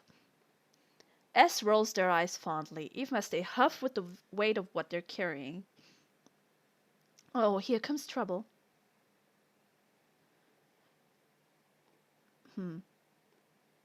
Because it popped up in my... Hold on. There we go.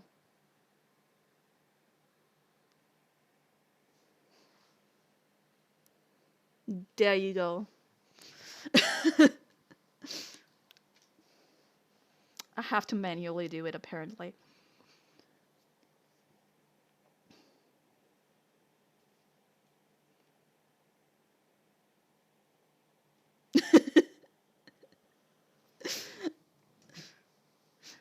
You showed up in my stream, yay! Here's the other characters, by the way. The middle one is the Kelpie, and the left one is the werewolf, obviously, which, I mean, it is very obvious, but yeah.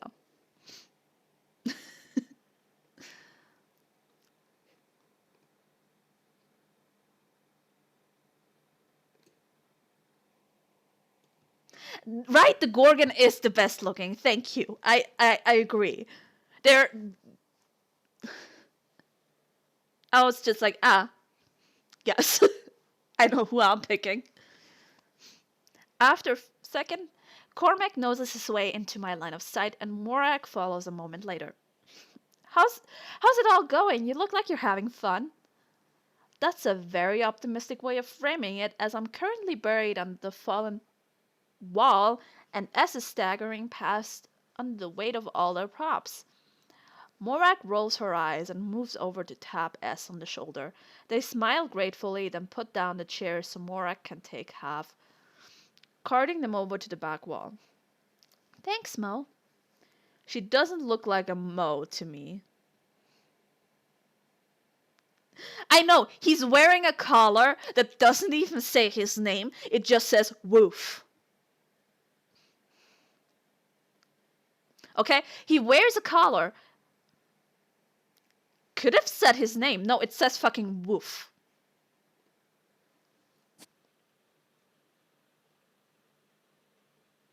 Sure enough, she sighs, the kind of sigh that speaks of a battle long fought and eventually given up on, and is nevertheless not a true annoyance.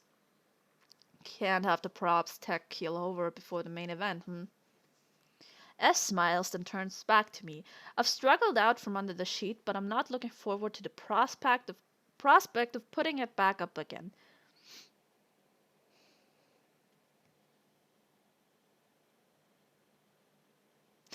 Yeah, he is his personality from what I've grasped the few minutes he's been on screen before is he literally has the personality of a dog.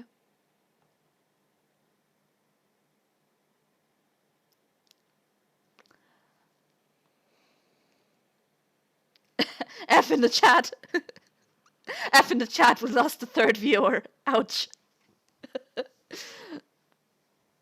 I think my top was 10 viewers.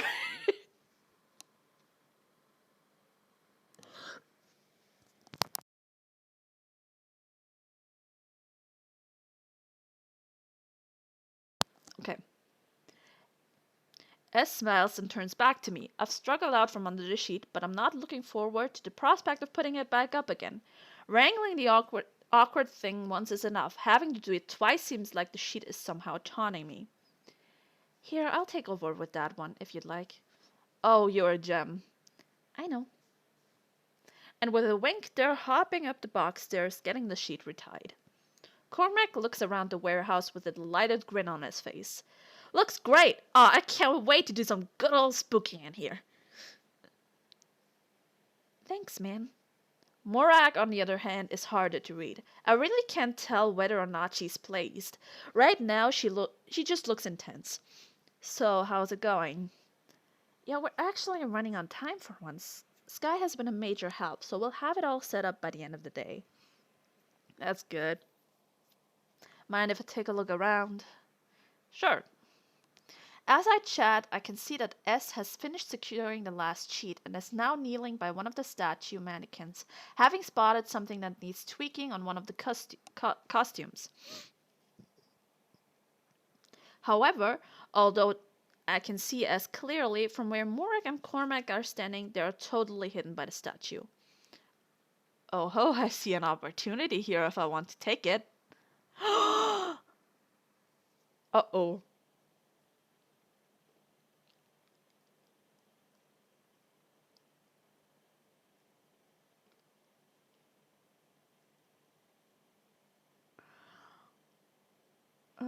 According to the guide, it's take a look at the costumes. We spent ages on these. They're looking really great. Morak just nods. I wink at S, where they're hidden by the statues, and they catch my eye and grin. 2.5 days of working together, we both know how the other thinks.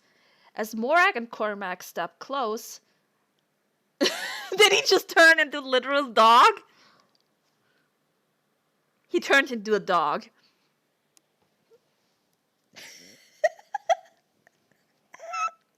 This is a furry dating simulator after all. She can turn into a horse, by the way. She can turn into a horse. The middle one, Kelpie. They are her horses. She's literally a horse girl, yeah. Mm. I don't know. This is the first time he's turned into a dog. So I don't know the mechanics of it.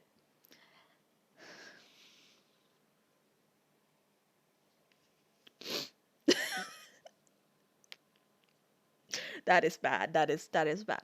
S suddenly stands up, startling a squeak out of Morag. She tries to cover it with a cough, but S and I both know it happened, and I'm not sure which of us starts laughing first. Cormac is smiling widely, but Morag looks distinctly unimpressed. Great, now there's two of you. S looks over at me and grins fondly.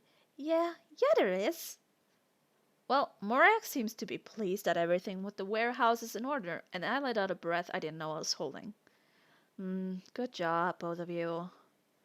S looks delighted at that, and they flash me a warm smile. Actually, I think we're pretty much done with all the setup. We've got a few more props to put out, but that shouldn't take too long. They check the time on their phone. Hey, it's just about time for lunch. Wanna go grab something? It's a nice enough day for it. Morak's eyebrows twitch upwards. Wow. What? You? Taking time off the day before the haunt? Cormac nods furiously. You never do that. You're usually super flat strap. Um, there's a joke here. There is a joke here. I'm not making it. Yeah, his breath also. That is glow. It's supposed to be glowing, by the way, but it just looks like he has really bad breath.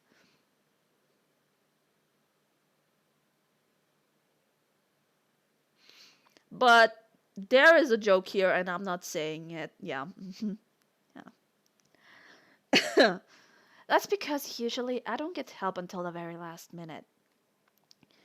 S slings a fauna arm around my shoulders. But this year I've had an assistant, and they've been an absolute jam. Aw, you're gonna make me blush. They smirk. Good. Anyway, what do you all say to getting something to eat? Morak shrugs, non-committal as ever, and Cormac, who I'm beginning to think is actually a were-Labrador rather than a werewolf, nods with a smile. He's a fucking were-golden retriever from his behavior. Always keen to go for snacks. With that sorted, we head off to the cafe. Morak and I are dispatched to go buy food while S and Cormac hide out in a corner of the nearby park. Ah, because we look the most human. Okay, makes sense. Before we go in, Cormac pushes a handful of his flyers on me. Give these to the people in the cafe. It'd be great to have more people come. When we're inside, I do as he asked, but from the skeptical looks the guy behind the counter gives the red and green flyers, I don't think we'll drum up that much more business. I can see where he's coming from. The flyers aren't exactly the most polished and almost seem Christmassy rather than Halloween themed. But still, they've got an earnest, homemade kind of charm, even if they do look pretty rough and ready. Sandwiches bought, Morak and I head over to the park. We spend a really pleasant half hour or so just chatting in sunlight. I don't contribute much to conversation, to be honest. Cormac tells us all about his adventures sticking up posters all over town. Morak gripes a bit about her spreadsheets, and soon enough they're swapping stories about demi-humans I don't know. But it's nice just to sit back and enjoy listening to the three friends chat. At one point, S raises their eyebrows at me when Morak and Cormac share a reference that can only confirm them as being theater kids together, and I have to try and keep myself from giggling. I can't believe that only 3 days ago I was terrified of the mall. And then the conversation turns to me, and I'm suddenly reminded of why that is. So, how's Sky been doing? Did we make the right decision bringing them in? Yeah, they're fucking theater kids. Heck! Oh, come on. You said fuck earlier. Why are you suddenly censoring yourself? S smiles. I'm sitting close enough for one of their snakes to touch its head against my shoulder, and the tiny contact reassures me. Sky's been doing great. They're the only reason I'm this relaxed right now. They're a dab hand at putting costumes together and setting up scenery and just generally stopping me from having about 30 heart attacks a day. They turn to look at me fondly. One of my hands is resting on a bench between us, and for a second, S covers it with theirs and squeezes gently before letting go. I don't think I could have pulled this off without them. For a moment, my eyes are magnetically drawn to the ground. I appreciate the praise, but shit, I can't handle the compliment. See, now you're cursing, but you said heck earlier? Really? Then I perk up and nudge S, only because it was so easy working with you. I direct my next words to Morak and Cormac. I've had a great time setting all this up with S. It's really been a blast. Morak looks at me intently for a second, then tilts her head. We'll have to get you back next year then. A repeat paying gig with new friends? I'm definitely in. Sure, if you'll have me. Cormac, Cormac takes in his usual enthusiastic way, but it's S's reaction I'm really looking for. They smile at me, slow and radiant, and I feel warmed to the bones by it. Absolutely. I smile back. Yeah, this is something I'll look forward to coming back to. After lunch, Morak heads off to do, well, whatever it is she's been doing. But Cormac hangs around at the warehouse with us, helping to cart bits and pieces of furniture. It takes a while, but we get finished with plenty of time to spare, and S takes a moment to look at the whole setup, taking it in with pride. Looks like it's all done. Good job, team. Couldn't have done it without you, though. S smiles and scuffs a foot along the ground, pleased and bashful. Oh, and thanks for helping me with the heavy lifting, Cormac. No worries. How's the marketing been going? Yeah, great. He looks from S to me. Did you see my flyers earlier? Pretty great, right? I don't have the heart to tell him otherwise, so I just. Why did you put I twice? Okay, so I just smile and nod. Cormac's face brightens. Oh, I completely forgot. But Morak said that while I'm here, I should maybe take a few pics to get it online and all that. Oh, that'd be a good idea. I hope these turn out better than his flyers. Still, with such a super props team helping out, hold on. The three of us should get something good done. Sky, can you do lights and I'll get behind the camera, huh? Sounds good. What do I do? S and I share a look. There's no point putting up pictures of just a house, right? We need a bit of extra pizzazz. Yeah, look at you. You're perfect for it, all glowing and spooky. Cormac grins at that and strikes a few poses. That's looking great. Come on, let's get to it. I man the lighting controls, dimming the lights in most of the area, but keeping the diagonal corner spotlight on to cast some dramatic, spooky shadows. It looks pretty good, if I say so myself. Soon enough, S is snapping away with Cormac's phone, and before too long, they've taken some shots that we're all happy with. Nice one. Thanks, gang. No problem. Anytime. Cormac says his goodbyes, then leaves to go post the photos. I'm left with S, and we stand in silence for a moment, surveying what we've done with the warehouse. Well, really, it's the warehouse now. I can't believe we've pulled all of this off in just 3 days.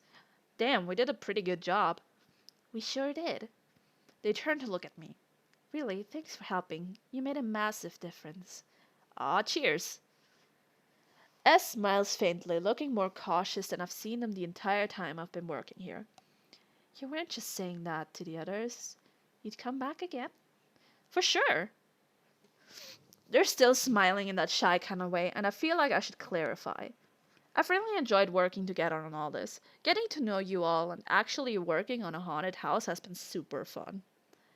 Most of my jobs in the past have either been working on my own or working in teams so big I never really got to know anyone, so this has been a really nice change. Besides, S is the perfect person to work alongside. Oh, I'm glad. All the behind the scenes stuff hasn't scared you off? No way, I've had a great time. S beams. I'm glad I got to share the joys of costuming with someone this time around. I smile at that, remembering the afternoon we spent messing around with the costumes from the previous years. Or the joys of playing fancy dress, huh? Yeah. Anyway, working with someone cool made it heaps of fun. Right back at you. I've really had a good time this year, so thanks for that. It's nice to know S has enjoyed the last few days as much as I have. Still, I can't believe it's pretty much over already. If it's all done, I guess I'll see you tomorrow? Yep, big day ahead. I'll bet. Can't wait for it though. Yeah, it's heaps of fun. You should have a great time. I'm sure I will. If nothing else, it will be really interesting to see how an actually haunted house will be run. Well, get some rest and I'll see you bright and early. Sure thing.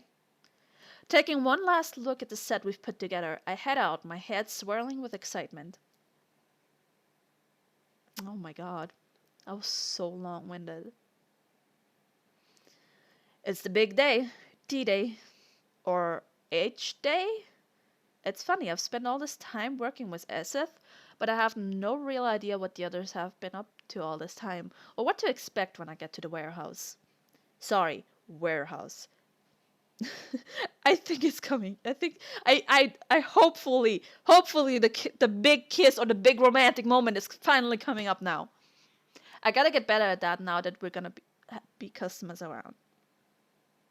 The sight of the warehouse makes me feel even more out of place. It's still early, very early for me, if not regular humans, or regular demi-humans for that matter.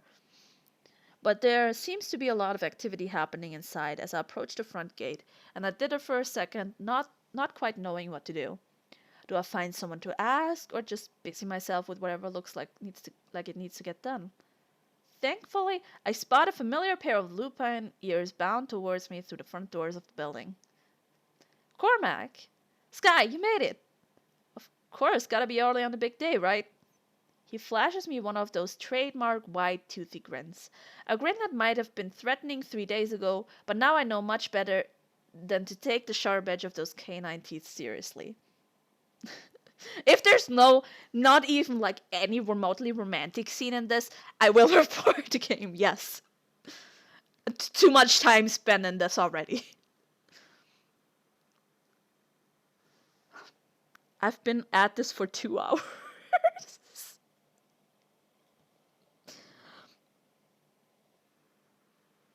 It's been 2 hours, one route.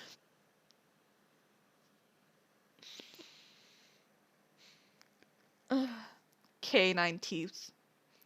You worry about something, Sky? Nervous? Just thinking about your teeth, super normal, like a regular person does all the time. Wondering what I'm gonna be doing today, actually. Saved it. Oh, Dad, I remember. That's why Morak sent me to get you. Why didn't she come herself then? She must have known he'd likely forget as soon as she asked him. She's busy putting together the different teams of people for different tasks and making sure everyone knows where the first aid kit and emergency exits are when they come in. Ah, well, fair enough. I'm not sure I trust anyone else to take care of that, to be honest. Anyway, she said to tell you that for a little while this morning, you're going to be behind the ticket booth outside. I hadn't even noticed it on my way in, but Cormac points over my shoulder, and yep, there it is, a little pine booth, overlooking the footpath outside the front of the warehouse. And then after that, you can help us test out the haunt once we've done all the heavy lifting, though all the decorations won't be in yet. Then we all eat dinner early before the haunt starts. That explains the receipt. Receipt? Oh, I spotted on Morak's desk for a very large, very expensive catering order. And during the actual haunt, what do you want me to do then? He hesitates for a second. Actually, we haven't decided. There's a couple spots that could need filling since Morak heard one of our regulars might be too sick to make it this year. But if everyone turns up, we might not need you at all. That'd be kind of an anticlimax, to be honest. That's nice and all, but I want to help. It'd be weird to be the only one here without a job to do in the haunt itself. I'd feel like the token human being left out. I'll talk to the other two. We'll find you something to do, don't worry. I poke my head into the warehouse itself to say hi to Eseth and Morak, who are oddly hard to find amid the crowd of other demi-humans moving things around in there. Then I retreat outside to the street, where I end up spending most of the morning running the ticket booth. Cormac told me earlier that we get the majority of the ticket sales as people arrive late at night, but a fair amount of people come early to get a discount to make sure they can get enough tickets for a big group or to just see what's going on over here. It's not the most exciting job, but at least I get to hear comments from some of the customers about what got them interested in the event. I'm so excited, this looks even better than last year. I'm going to face my fears this Halloween and try not to scream. I came because the posters downtown were so ugly. I had to see how bad the event they were advertising was. Well, I know Cormac said he worked really hard on those, so I kind of feel bad, but at least it attracted some customers anyway. Do you guys know you spelled warehouse wrong? Oh, spooky! Were you guys inspired by that rumor about the ghost horse going around? No, I haven't heard about that. A ghost horse? Weirdly specific kind of rumor, right? I wonder where it came from. Maybe one of the demi-humans inside actually is the ghost horse. And it's probably for the better that nobody can see the warehouse from here. After a few hours, Morak comes to relieve me. Hey, you turned to brave the chaos in there. She looks pale, even more so than usual. I can imagine she's been flat out all morning trying to manage everyone coming in and out. You sure you want to be on the booth right now? I can keep going for a bit if you need a rest. She sits herself down next to me on the bench. I'll be fine. It's slow enough out here that this basically is a break for me. Besides, Cormac needs your help inside if you still want to help him and Esset test the haunt. I shrug, but make a mental note to get someone to ferry some food and water out to her later or something. Then I head inside. Turns out what Cormac meant by helping us test the haunt is wander around the haunted house and pretend to be scared. I think I can manage that. And anyway, it's pretty clever how they've decided to set up the inside of the warehouse, and I'm sure most of it was Esset's idea. Only bits and pieces are in there so far, but painted sheets are draped from overhead to form walls and corridors, wiggling around all the all around the inside of the space in unpredictable directions. Sometimes the path broadens into fake rooms, some of them with furniture piled there already, where something spooky must be planned to happen to each group of customers. Cormac has me start right in the doorway, where customers will begin their journey through the haunted house. Creepy music starts playing from somewhere. The Victorian tragedy theme is pretty obvious from the start. Everything is in gloomy grays, there's backdrops painted with foggy trees, and in the rooms where there's furniture, fake cobwebs draped around all these neat little knickknacks. It's wild that SS thrifted most of this stuff just for the haunt. There's so much here, and so much of it is coated in really realistic dust. I feel like I should have read Wuthering Heights to get in the mood for this at any rate. It's a shame we can't use the cowboy outfit for this year's theme, but all the vintage customs are really, my god, are going to go really well in here. All our hard work with the costumes is really going to pay off once there's people to put in them. Not that I can see any of the costumes in here yet, though. None of the demi-humans who will be actors are here yet, or if they are, they're outside on lunch break with everyone else. Instead, as I round the first corner of the constructed hallway, I hear running footsteps pass me, and I can almost see a shape zoom past on the other side of the hung-up sheet that blocks off this corridor from the rest of the room. That would have been spooky if I didn't know exactly who those footsteps belonged to. Boo. Yes, very scary. Cormac jumps out from behind the corner. I pretend to be scared even though I 100% saw this coming. I must do a good job because he starts giggling immediately. Got you, Sky. You sure did. That's not how it will go tonight, though. Esset's voice emerges from somewhere, but I can't see them, probably managing all the sound effects from some little hidey hole in the set. He's just filling in. Where you are now in the first room, there will be a spooky voice calling the group forward, and then someone hiding at the coat rack to give him a spook. Cormac disappears again behind a fold in one of the sheets, and then I keep walking through various rooms set up to look like a spooky old mansion. The roundabout path makes the warehouse feel even bigger on the inside than it already did, and before long, even I feel disoriented with all the twists and turns, even though I've been here before and can see where I'm going. But ultimately, it's not really that scary in here yet. With Cormac's frantic footsteps as he tries to stay ahead of me and fill in for all the actors, and all the daylight streaming in from the skylight and the roof. Seth misses the timing on a few of the sound effects too, but that happens to the best of us. Apparently, since during the real thing they'll be busy spooking people using their statue form in one of the rooms, the sound will actually be managed by someone else with superhuman senses to be able to time things just right. This demi-human stuff really does come in handy for a production like this, huh? And then towards the end, the haunt ventures outside. Towards the back of the warehouse, Cormac appears at my elbow suddenly and gestures to the door in front of me, where he explains Morak will be playing her part, the Black Stallion of the Moor. Um. So she's gonna cross dress? You know what? Isn't she a girl? Stallions are male horses. Okay. I mean, you do you, girl, I guess. As he puts it, at least. I can imagine Morak is hardly stoked about being called a stallion, but I've learned better than to ask by now. Oops, call it.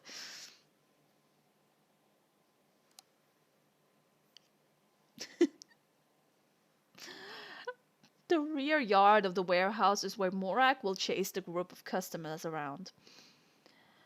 As the crescendo of the haunt, then she funnels them back through a roller door on the end of the warehouse into a corridor safely back to the front of the building. You'd be amazed how scary Morak can be in her horse form, Sky. I'm not sure I would actually. She's pretty scary out of her horse form, too. Cormac leads me down the last spooky corridor, relatively unadorned since it's after the climax of the show, though there are still fake cobwebs in every corner. Then we emerge into the front yard. That was fun. I know, right? Let me know what you think. Any changes we need to make? I mean, I wasn't really scared, but it's hard to tell since so much of it wasn't final. Seemed fine to me, apart from all the light in there and a few sound errors. Sorry, I'm fixing that right now. As usual, Eseth's voice echoes seemingly out of nowhere. I make a mental note to go see where they've been hiding all this time. How can they hear me from everywhere in the building? After my mystery tour of the house itself, I'm relegated outside to the communal snack table, making sure everything is kept full and the water bottles are cold. I get a feeling the committee is really reaching to find things to occupy me with, but I don't mind them so much, really. Besides, I get to watch as a lizard demi-human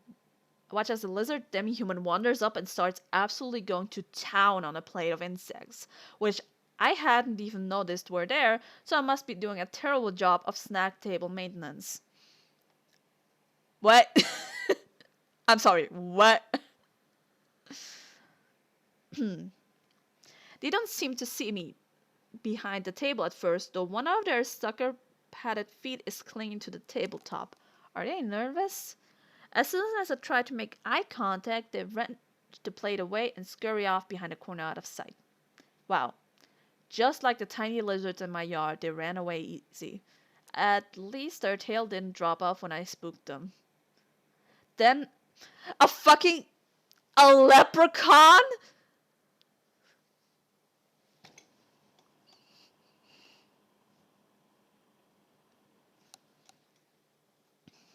There's a leprechaun now, I guess.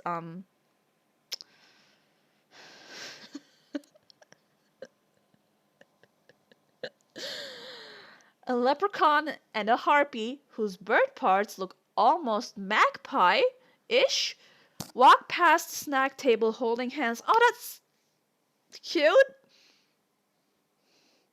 It looks like the leprechaun is doing magic tricks with one of his gold coins, making it appear and disappear with a flick of his fingers with a flick of the fingers of his free hand. That's just a weird sentence. The harpy can't take her eyes off the coin, and she seems delighted to watch her companion's dexterity. Eventually, the leprechaun appears to pull it from her ear and presents it to her with a little nod. She takes it with a grin, then bends down to give him a kiss, which it looks like that he happily returns before she whips out a wing, screening them both from prying eyes. Oof. Oof, it's getting spicy. like mine. Yeah, I'm about done at this. I just want to finish this round. Still, I can't help but smile. Oh, that was cute. Soon after that, it occurs to me that I never even asked what Cormac's role is in the haunted house itself, if he has one at all. I seem to remember Esses saying they'd be a statue somewhere, and Morak is outside in horse form terrorizing groups near the end of the haunted path, but Cormac, I have no idea. Eventually, after fishing for info from the few demi-humans still wandering past to grab snacks, I learned that Cormac's job isn't just overseeing like I thought. He'll be spooking people by growling and making wolf-shaped shadows in one of the early rooms using his canine form. He gonna turn into a dog and scare people. Okay. I wasn't even sure if he had a canine form before now. It seemed rude to ask, you know. Nobody gave me a demi-human etiquette handbook or anything. Either way, it's pretty clear nepotism if you ask me. All three committee members get starring roles in the production itself. Fishy. I'm startled out of my reverie by Cormac, who comes bounding past in a rush. Oh! That... Pizza's here. Oh, I almost forgot we get fed a solid meal as well as snacks. Nice. And what? It's dinner time already? It's amazing how quickly the evening came up. When I look up, the sky is turning a dusky twilight blue. I check my watch. Only an hour and a half until the haunt itself begins. I stack some of the empty bowls on the table to clear space, and not a moment too soon, as Cormac comes by again with a towering stack of pizza boxes. He's followed by a crowd of demi-humans, all chatting amongst themselves.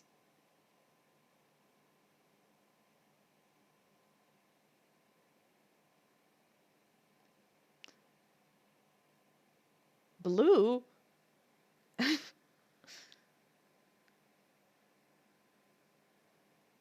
The pizza boxes are flipped open, and I knew I didn't recognize the logo, as some of the pizzas are topped with all sorts of things, like bugs, seaweed, and some kind of weird purple vegetable that I'm sure I've never seen before.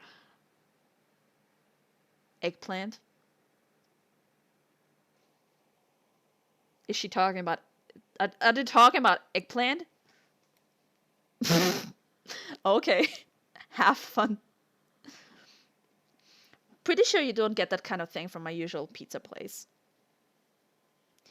Esset walks by and grabs a slice with the purple stuff on it. It's fucking Domino's, but Domino's. Because they couldn't say Domino's.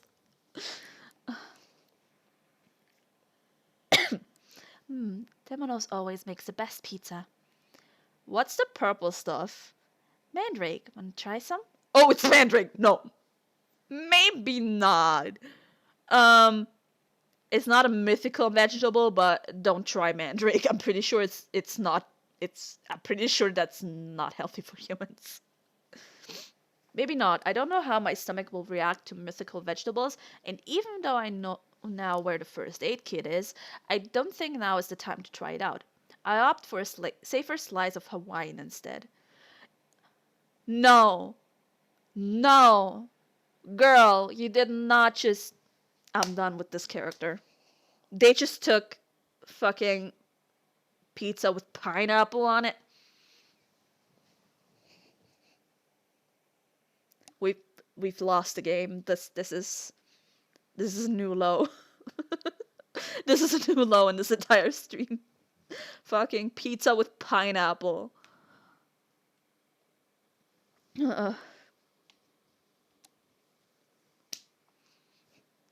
Before too long, the buzz of happy chatter turns into the buzz of purposeful chatter. People start trickling back inside, going to finish up the last bits of getting ready. I help a three-tailed kitsune pack the snack table away. Then take a moment to catch my breath as she heads in. Kitsune! It's possibly the last 3 minutes and a half for the rest of the night, and I'm damn well going to use it to steady myself. Inhale, hold, exhale. Okay, this is it. It's almost time. I can hear groups of customers start to gather outside, chattering excitedly, though they seem to be kept well under control by the crowd wrangling crew. The inside of the warehouse is a hive of activity, demi-humans everywhere, some running to fetch last-minute props, others still putting on makeup and costumes. I make a concerted effort not to accidentally stare at anyone as they're getting changed. I manage to catch the committee members as they're having one last quick meeting, 10 minutes before showtime. So, did anyone ever decide what I'm doing through the haunt? Cormac looks nervous. It's weird, the expression doesn't sit right on his face. I'm so used to him smiling. Kind of. Turns out everyone we were expecting actually did show up. Which has literally never happened before. Oop. So we can't have you fill in for any of them. Long story short, all the fun jobs were taken, Sky, but you are the rookie. You should be expecting to do some grunt work. Grunt work? I mean, I'm happy to do it, but that sounds intense. I mean, it's cool. What am I gonna do? You're this year's Hobbit on the stick.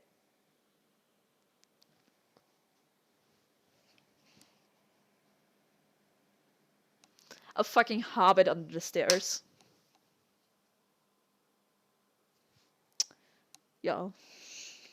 Why is there a hobbit under the stairs? Why? Why? Why? just a question. Why?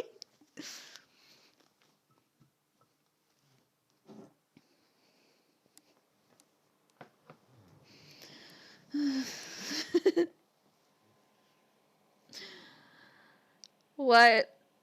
It's a super special role. You're making sure nobody gets hurt if they try and go up the second story landing. Oh, accidentally. Sounds special. People tend to ignore it if we try and block off the stairwell with tape or anything, because they think whatever we block it with is part of the haunt. But the landing is kind of falling apart, so it's pretty dangerous. A first year, a customer nearly fell right onto another group of guests. See, pretty important, right? Okay, so what do I do then? Stand in the way and tell people to get lost, or... Up to you. Usually people prefer to hide in a little cubbyhole underneath the stairs so people can't see them, and only come out if need be. That way, people don't think they're an actor and come up to interact with them when they don't have any lines or spooks prepared. It's almost time. Any last questions, Sky? Haven't really given me time to think of any, but I don't think so. That's the spirit. SS shepherds me over to the far corner of the building, winding through sets and past all the demi-humans getting into their places, and then I scurry into the hiding place under the stairs. Not sure if the cobwebs under here are fake or not, but I can't bring myself to check. Oh, yikes. Yeah, perfect spot for a makeout sesh. I'll be honest. This is makeout corner. The normal house lights in the ceiling get switched off, so everyone must be ready and in place. It's eerie how quiet the building gets after that. I can still hear the noise from the crowd outside near the ticket booth, and somehow I can still feel that there's a lot of people in here with me, but I can't hear anything at all. Then the creepy music from before starts to play. I can just hear the footsteps from here as the first group enters the first corridor. Then they start screaming. They must have gotten to the first room near where Cormac is. It's kind of fun to follow them around in my mind's eye, remembering pieces from my own tour of the haunt earlier, though their version must be far scarier with all the yelling they're doing. Well, it's fun for the first few groups anyway, before I start to get a little bored. Even when customers do get to this part of the haunt, they tend to ignore this area entirely, so I can only listen and wait in my spot on the stairs. Not to be ungrateful, I'm glad they found something for me to do at least, but I feel like my part in the haunted house could be played just as easily by a wall. Or a few milk crates put in strategic places. Well, whatever. It's been a big, exhausting few days leading up to this, and I've been busy today too, so it's nice to sit down for a while and listen while the others have their crowning moment. It seems to be going well at least. I can hear giggles and screams echoing around the building pretty much constantly, as well as neighs and hoof beats from Morak outside, and whoever is on the sound desk doesn't seem to have missed a single cue yet. I'm more surprised that I haven't heard Cormac come out of character to yell boo at anyone yet, and I haven't heard a peep from him once, calling me very impressed. I just let my eyes fall closed, only to rest them, I swear, when when I hear something off to my left. Peeping just slightly out of my hiding place, I spot a group of hauntees, as SF calls them, coming around the bend into the stairwell. Unlike the groups before them, the footsteps don't continue on to the rest of the haunted house, and the closer they get, the more I realize they're giggling a lot, and their walking seems unsteady. They're drunk, basically. With them en route to the forbidden stairs, I suddenly have to stop being sleepy and decide how to best deal with the situation. My one my one responsibility during the whole haunt. No pressure. Uh, uh, uh, this is not in the guide.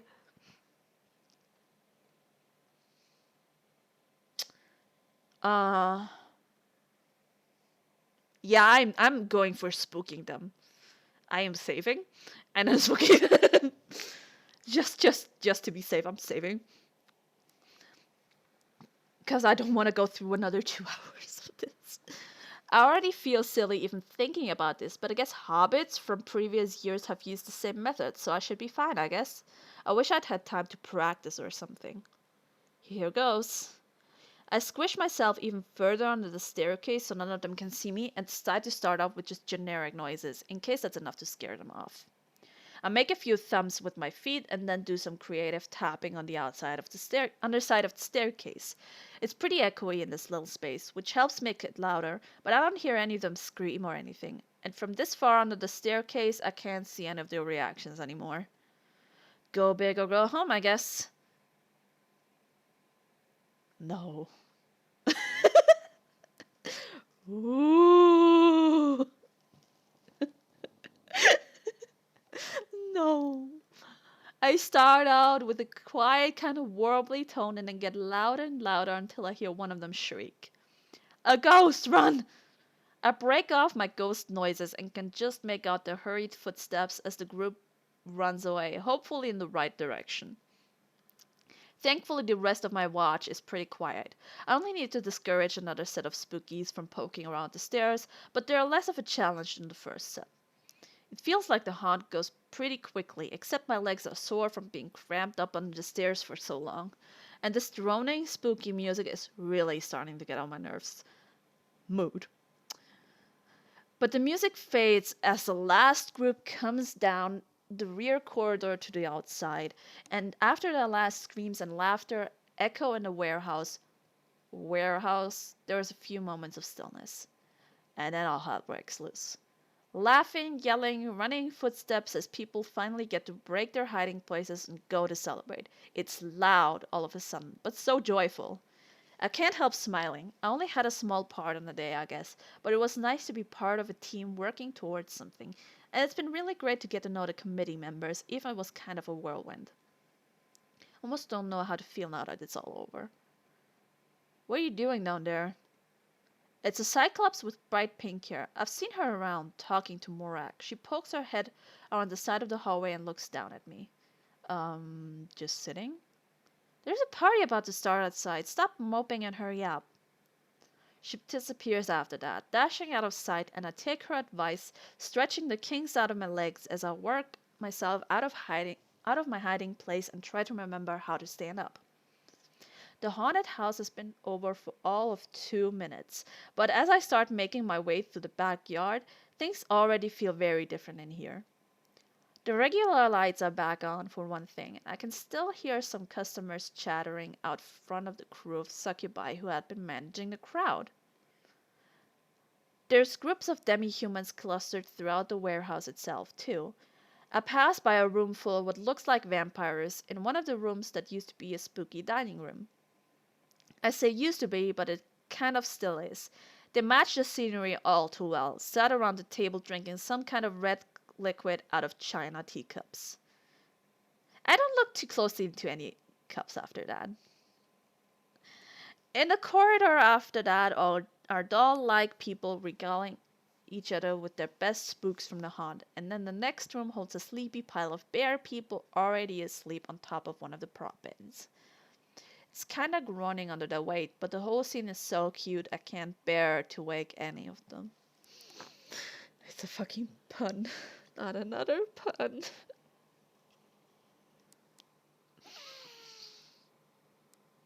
That one hurt.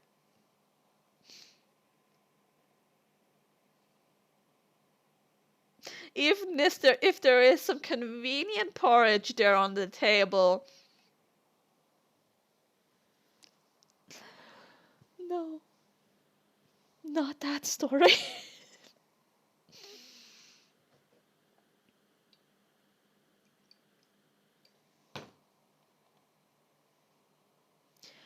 Finally, once I've made it outside, I can see that someone has already started a bonfire in the yard. In fact, it's raging. The flames are half as tall as the warehouse behind me and climbing. Either there's magic involved here or someone poured a whole lot of flammable liquid on the kindling. The flames are getting a little too close to the overhead power lines for comfort, but I'm sure one of the demi-humans here has fire magic or something, right? Everything's probably under control. Unless it's Cormac who lit that fire, in which case I'm probably right to be concerned. Just like the inside, people are already together in groups out here, celebrating. Some of them very sleepily, since the haunted house took a lot out of them. I spot Esses near a table under the eaves, in the middle of a very chaotic looking game of beer pong. The table is wonky, and the insect person taking their turn right now is totally cheating because they're using their extra set of arms to drop a ball in from above instead of bouncing it in. In fact, if I look closely, I can see a few of Esses snakes are holding ping pong balls in their mouths, which is very cute, but I hope they don't throw them all at once. Sky, come play. Hey, yes, maybe later though. It's welcome back. It's still cursed. I'm hoping it's gonna end soon. Like, don't get me wrong, this is really well made, but I was not prepared for such a long experience. I think I'm a little too human to be competitive at that table, but we'll see how brave I get later on. I was never a serious party animal or anything, but it's a nice atmosphere out here. People are laughing, singing, standing by the fire. Someone even busted out a guitar and is playing with what looks like very dexterous wing claws. I've been doing this for 2.5 hours. This is one round out of 3.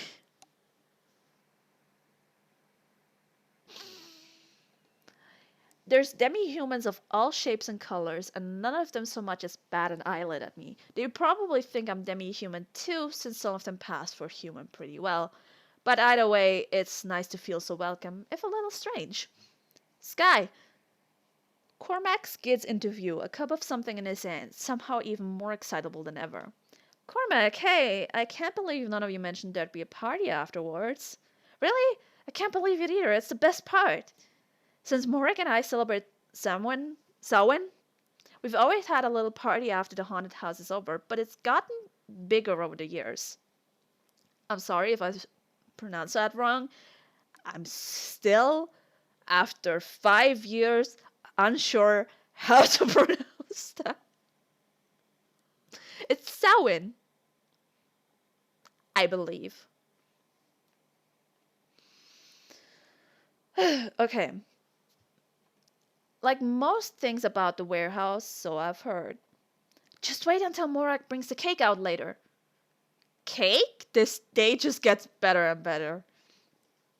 Cormac and I mosey towards the bonfire, where he quickly gets whisked away from me by an excited group of other demi-humans.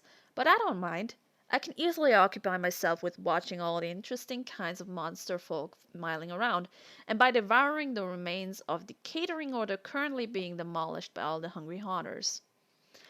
After the fire has died down somewhat, I hear excited voices from back towards the building. The cake! Oh my god, I'm so full already. A crowd is already beginning to form around the warehouse door. Murak is halfway through a sentence by the time I manage to squeeze close enough to hear her. And as some of you know, we bake a traditional barmbrack cake at the end of every warehouse party as part of our own Halloween celebration. Barmbrack! I want to make barmbrack actually for Halloween this year.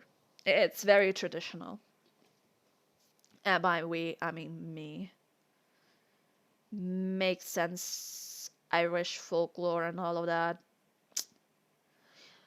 I peek over the heads of the crowd. It's not the kind of iced monstrosity I expected. It looks more like bread than cake, dotted with raisins and baked into a white flat tray in order to feed the entire horde. Whoever finds the coin in their slice is going to have good luck for the rest of the year, particularly with money. Please chew carefully and don't swallow the thing for crying out loud. Okay, go. She'd clearly anticipated the onslaught and backed away quickly into the building because the group rushes for the tray with startling ferocity.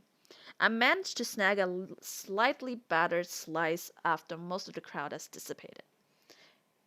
Hey, it's me this year. I was so sure it'd be me. I can just see as it passed the fire. There's snakes all bending down to inspect the coin closely. Hey, I'm glad, as certainly deserves a little windfall of money after all the work they put in this year. My slice of cake and I head back towards the fire, finding a spot on an empty bench upwind so the smoke doesn't get in my eyes. To be honest, the cake tastes more like bread too. I'm not entirely convinced that it isn't just bread masquerading under a cake banner, but I'm not complaining. There's something homey about the taste of it. Barnbrack, actually, um, I'm not sure if it isn't like if the dough isn't even like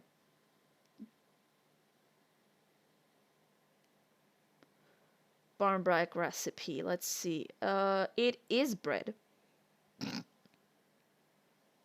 Barnbrack is bread. It's made of flour, cinnamon, nutmeg, allspice, butter, yeast, sugar, milk, egg. So it's sweet bread. The more you know. And controversial opinion, but I like raisins. Same. I love raisins.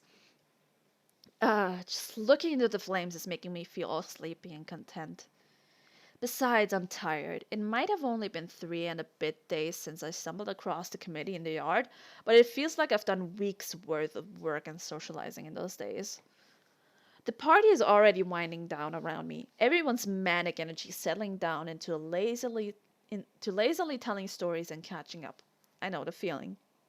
Time for a rest. I think we've all earned it. Though I definitely know I'm going to miss this place already. I hope that this time next year we're all together again and I'm still the honorary human committee member. The way the flames dance is almost hypnotic, and I can feel my blinks getting longer and slower. Are you kidding me? I might have shut my eyes for just a moment when I feel a gentle hand on my shoulder. There we go. I think we're finally getting our romance moment. I think it's finally happening. We've been at it for 2.5 hours, and I think we're finally getting the romance moment. Hey, I start into proper wakefulness at the sight of my fellow props worker and new friend. Hi. They smile at me, and I ruefully grin back as they sit down next to me. Wiped out from the day? Yep, I can't imagine how you'd feel if you'd run all this by yourself. Pretty much how you're feeling now. Makes sense. I can feel my heart lift as I realize that for maybe the first time they're able to fully enjoy themselves at the after party. They deserve to have a good night. Hell, they deserve to have a good night every night of the year. Still, I can't really say that out loud, so I'll go for something just as true and maybe a bit of a cop out instead. Glad I could make things easier for you. Yeah, you did. You did. They flash me another smile, then glance down and kick half-heartedly at the ground. Their snakes, too, are looking agitated, although one is curled by their ear with its head on their cheek, like it's giving them moral support. Are they nervous? I haven't seen them like this the entire time we've been working together. Oh my god, look at me blushing! Is something up? S meets my eyes. No, nothing is wrong. It's just, I'm trying to think of the right words. Whenever you're ready. The silence between us is soft and comfortable. I'm still knackered though, and I know that S is fine with initiating casual contact, so after a moment, I rest my head on their shoulder. Yes! Okay, I think I've got the words now. I can hear the gentle smile in their voice. Yeah? Yeah.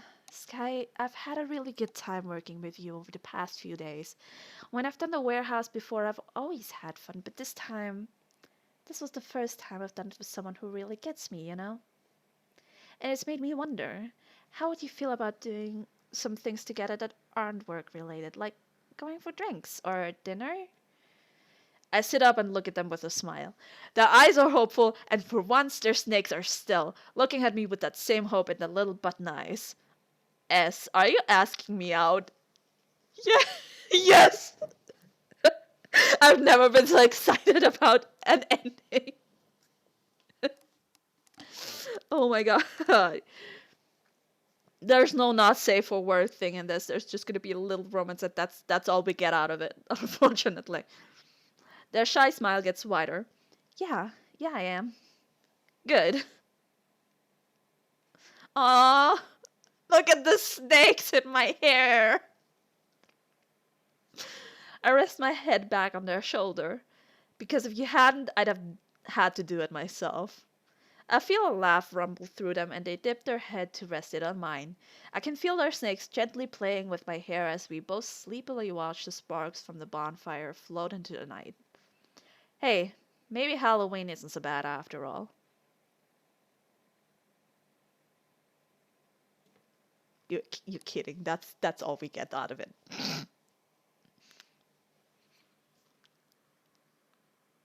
That's all we fucking get out of it.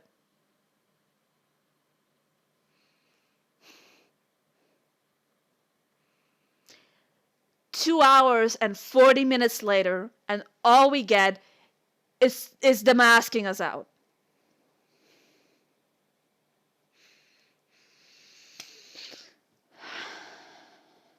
I'm not playing the other routes. I refuse.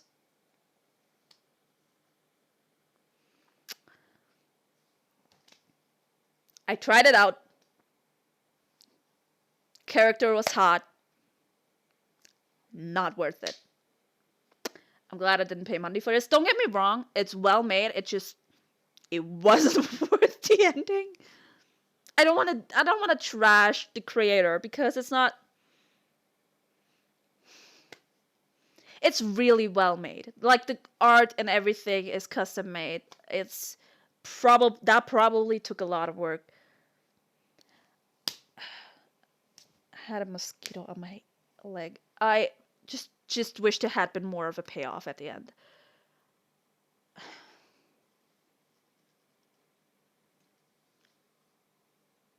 I just I just really wish there had been more of a payoff at the end. Yeah.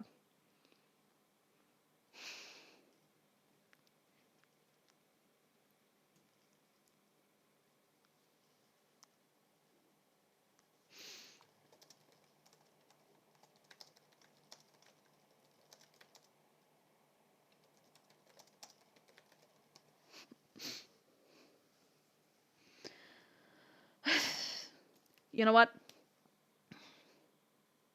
I'm gonna show you guys the mermaids real quick, and then I'm out. Then I'm out.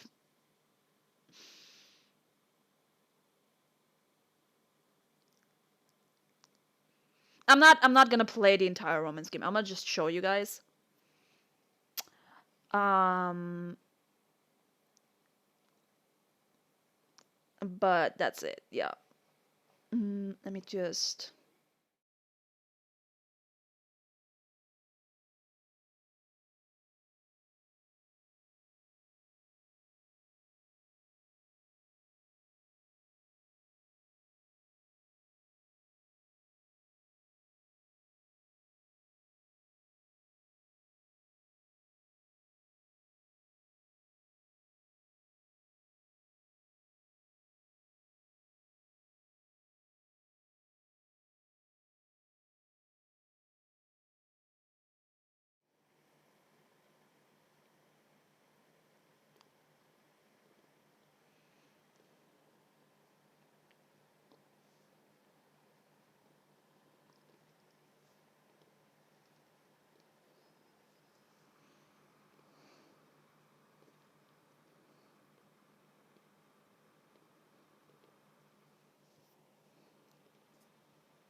For fuck's sake, why is the game? Why can I not show the game? What the hell?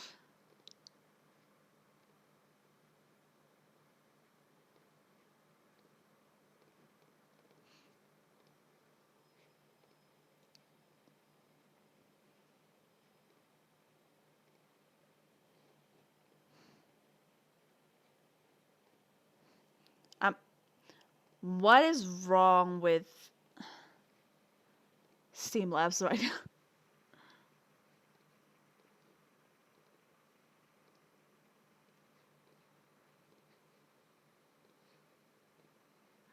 Okay. Um.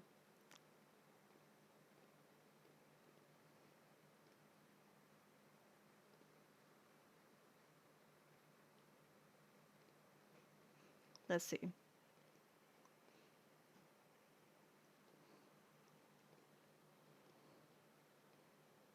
It's not showing the game. I'm so. What the hell?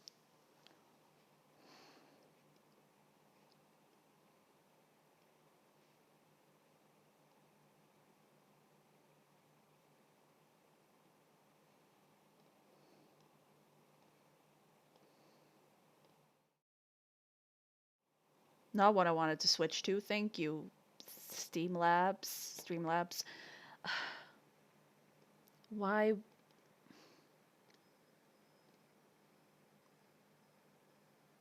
Yeah, no.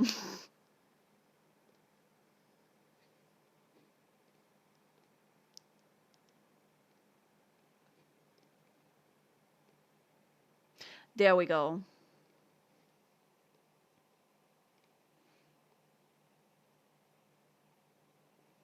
There you go. Here is the mermaid game. I'm just gonna show some of the CG because there's only 3 routes. Lemos, Isven, and So. Right now, because this is a demo.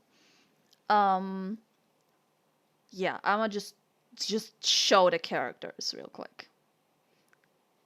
These are the characters. Why can I not actually look at the... I guess you can't look at the full screen, but yeah.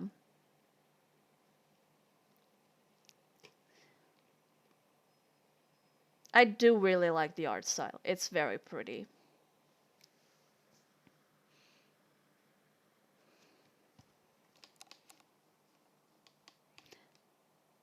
Uh, in this one, you basically, they're all either princes or kings of one of the oceans. So, um,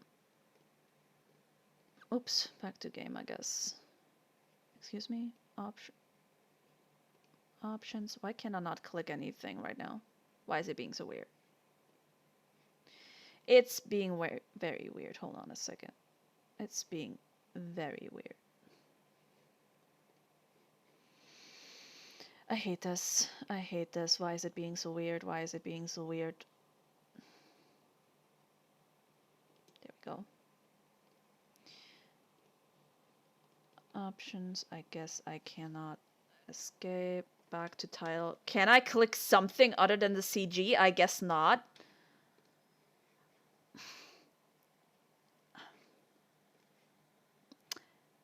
Anyway.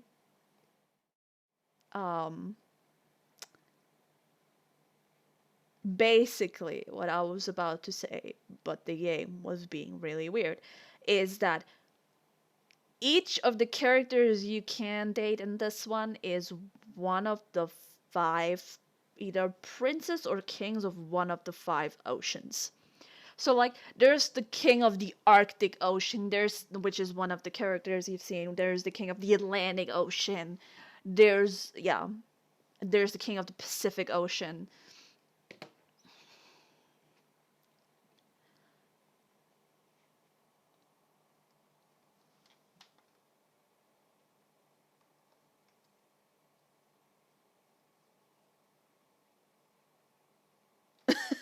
Yeah, dating sims in general are very weird. I should mention that for today I picked out some of the weirdest ones that I could find because that's what I like to do on these streams. I just like playing the weirdest kind of shit. Because if I would why would I play actually good ones? um I do have some that I actually really like. Another one that I wanted to be showing. Let's see if I can actually open it up and get it to show up. Uh, why is the game not? There we go. The game is starting. Okay. Let me see if I can actually get that one to show up. Oh,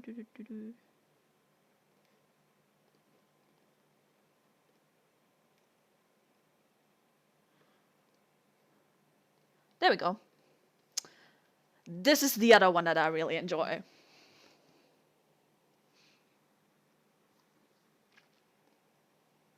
Let me just. That is way too loud.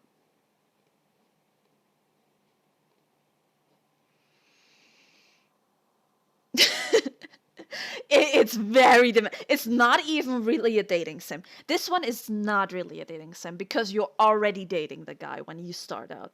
It is a serial killer dating sim. Basically, this one is based on like is a sequel to an actual dating sim, which I have too, but it's not that good in my opinion. Like I didn't enjoy it, but this one was fun.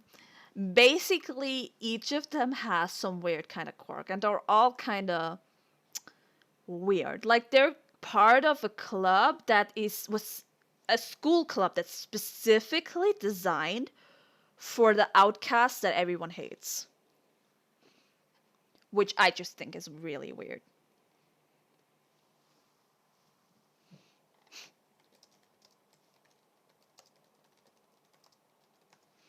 Uh, and in this one specifically, they're all serial killers. Yes. I'm gonna just show um some of the CG. That's all I'm gonna say. What kind of game this is. Um, there's also some weird thing. Basically, this guy is an actual demon. This guy is a golem, I believe, either I think it's a golem. I don't know, fucking don't know. This guy's just weird. DLC story, yeah.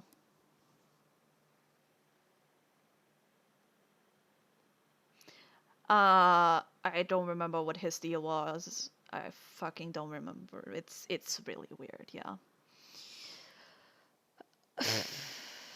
I don't even know where to start with this, but it is really fun. There is apparently DLC where you can then date everyone, but it's not out yet. There's also an ending list. You can do better. As you can see, there are quite a few endings. Pran doesn't have any, Nate doesn't have any, Shiloh doesn't have any yet. So, yeah. This is what I mean with this is also, by the way, this one was free. I did not spend money on this. I probably would have because I'm just that kind of person, but no, I did not spend money on this.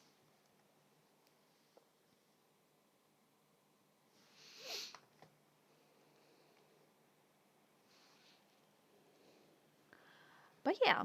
Um oh,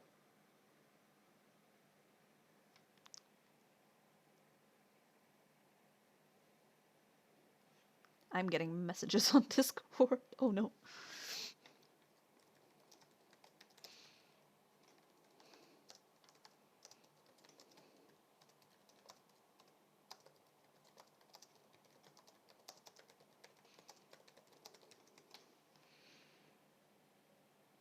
But I believe this one is too gory for Twitch. To show the entire game, so I cannot show that. Uh yeah, anyway, I think that's pretty much it for today.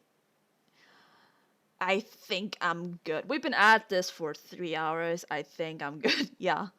Yeah. I think I'm done. It's almost 2 a.m. here. I should go to sleep.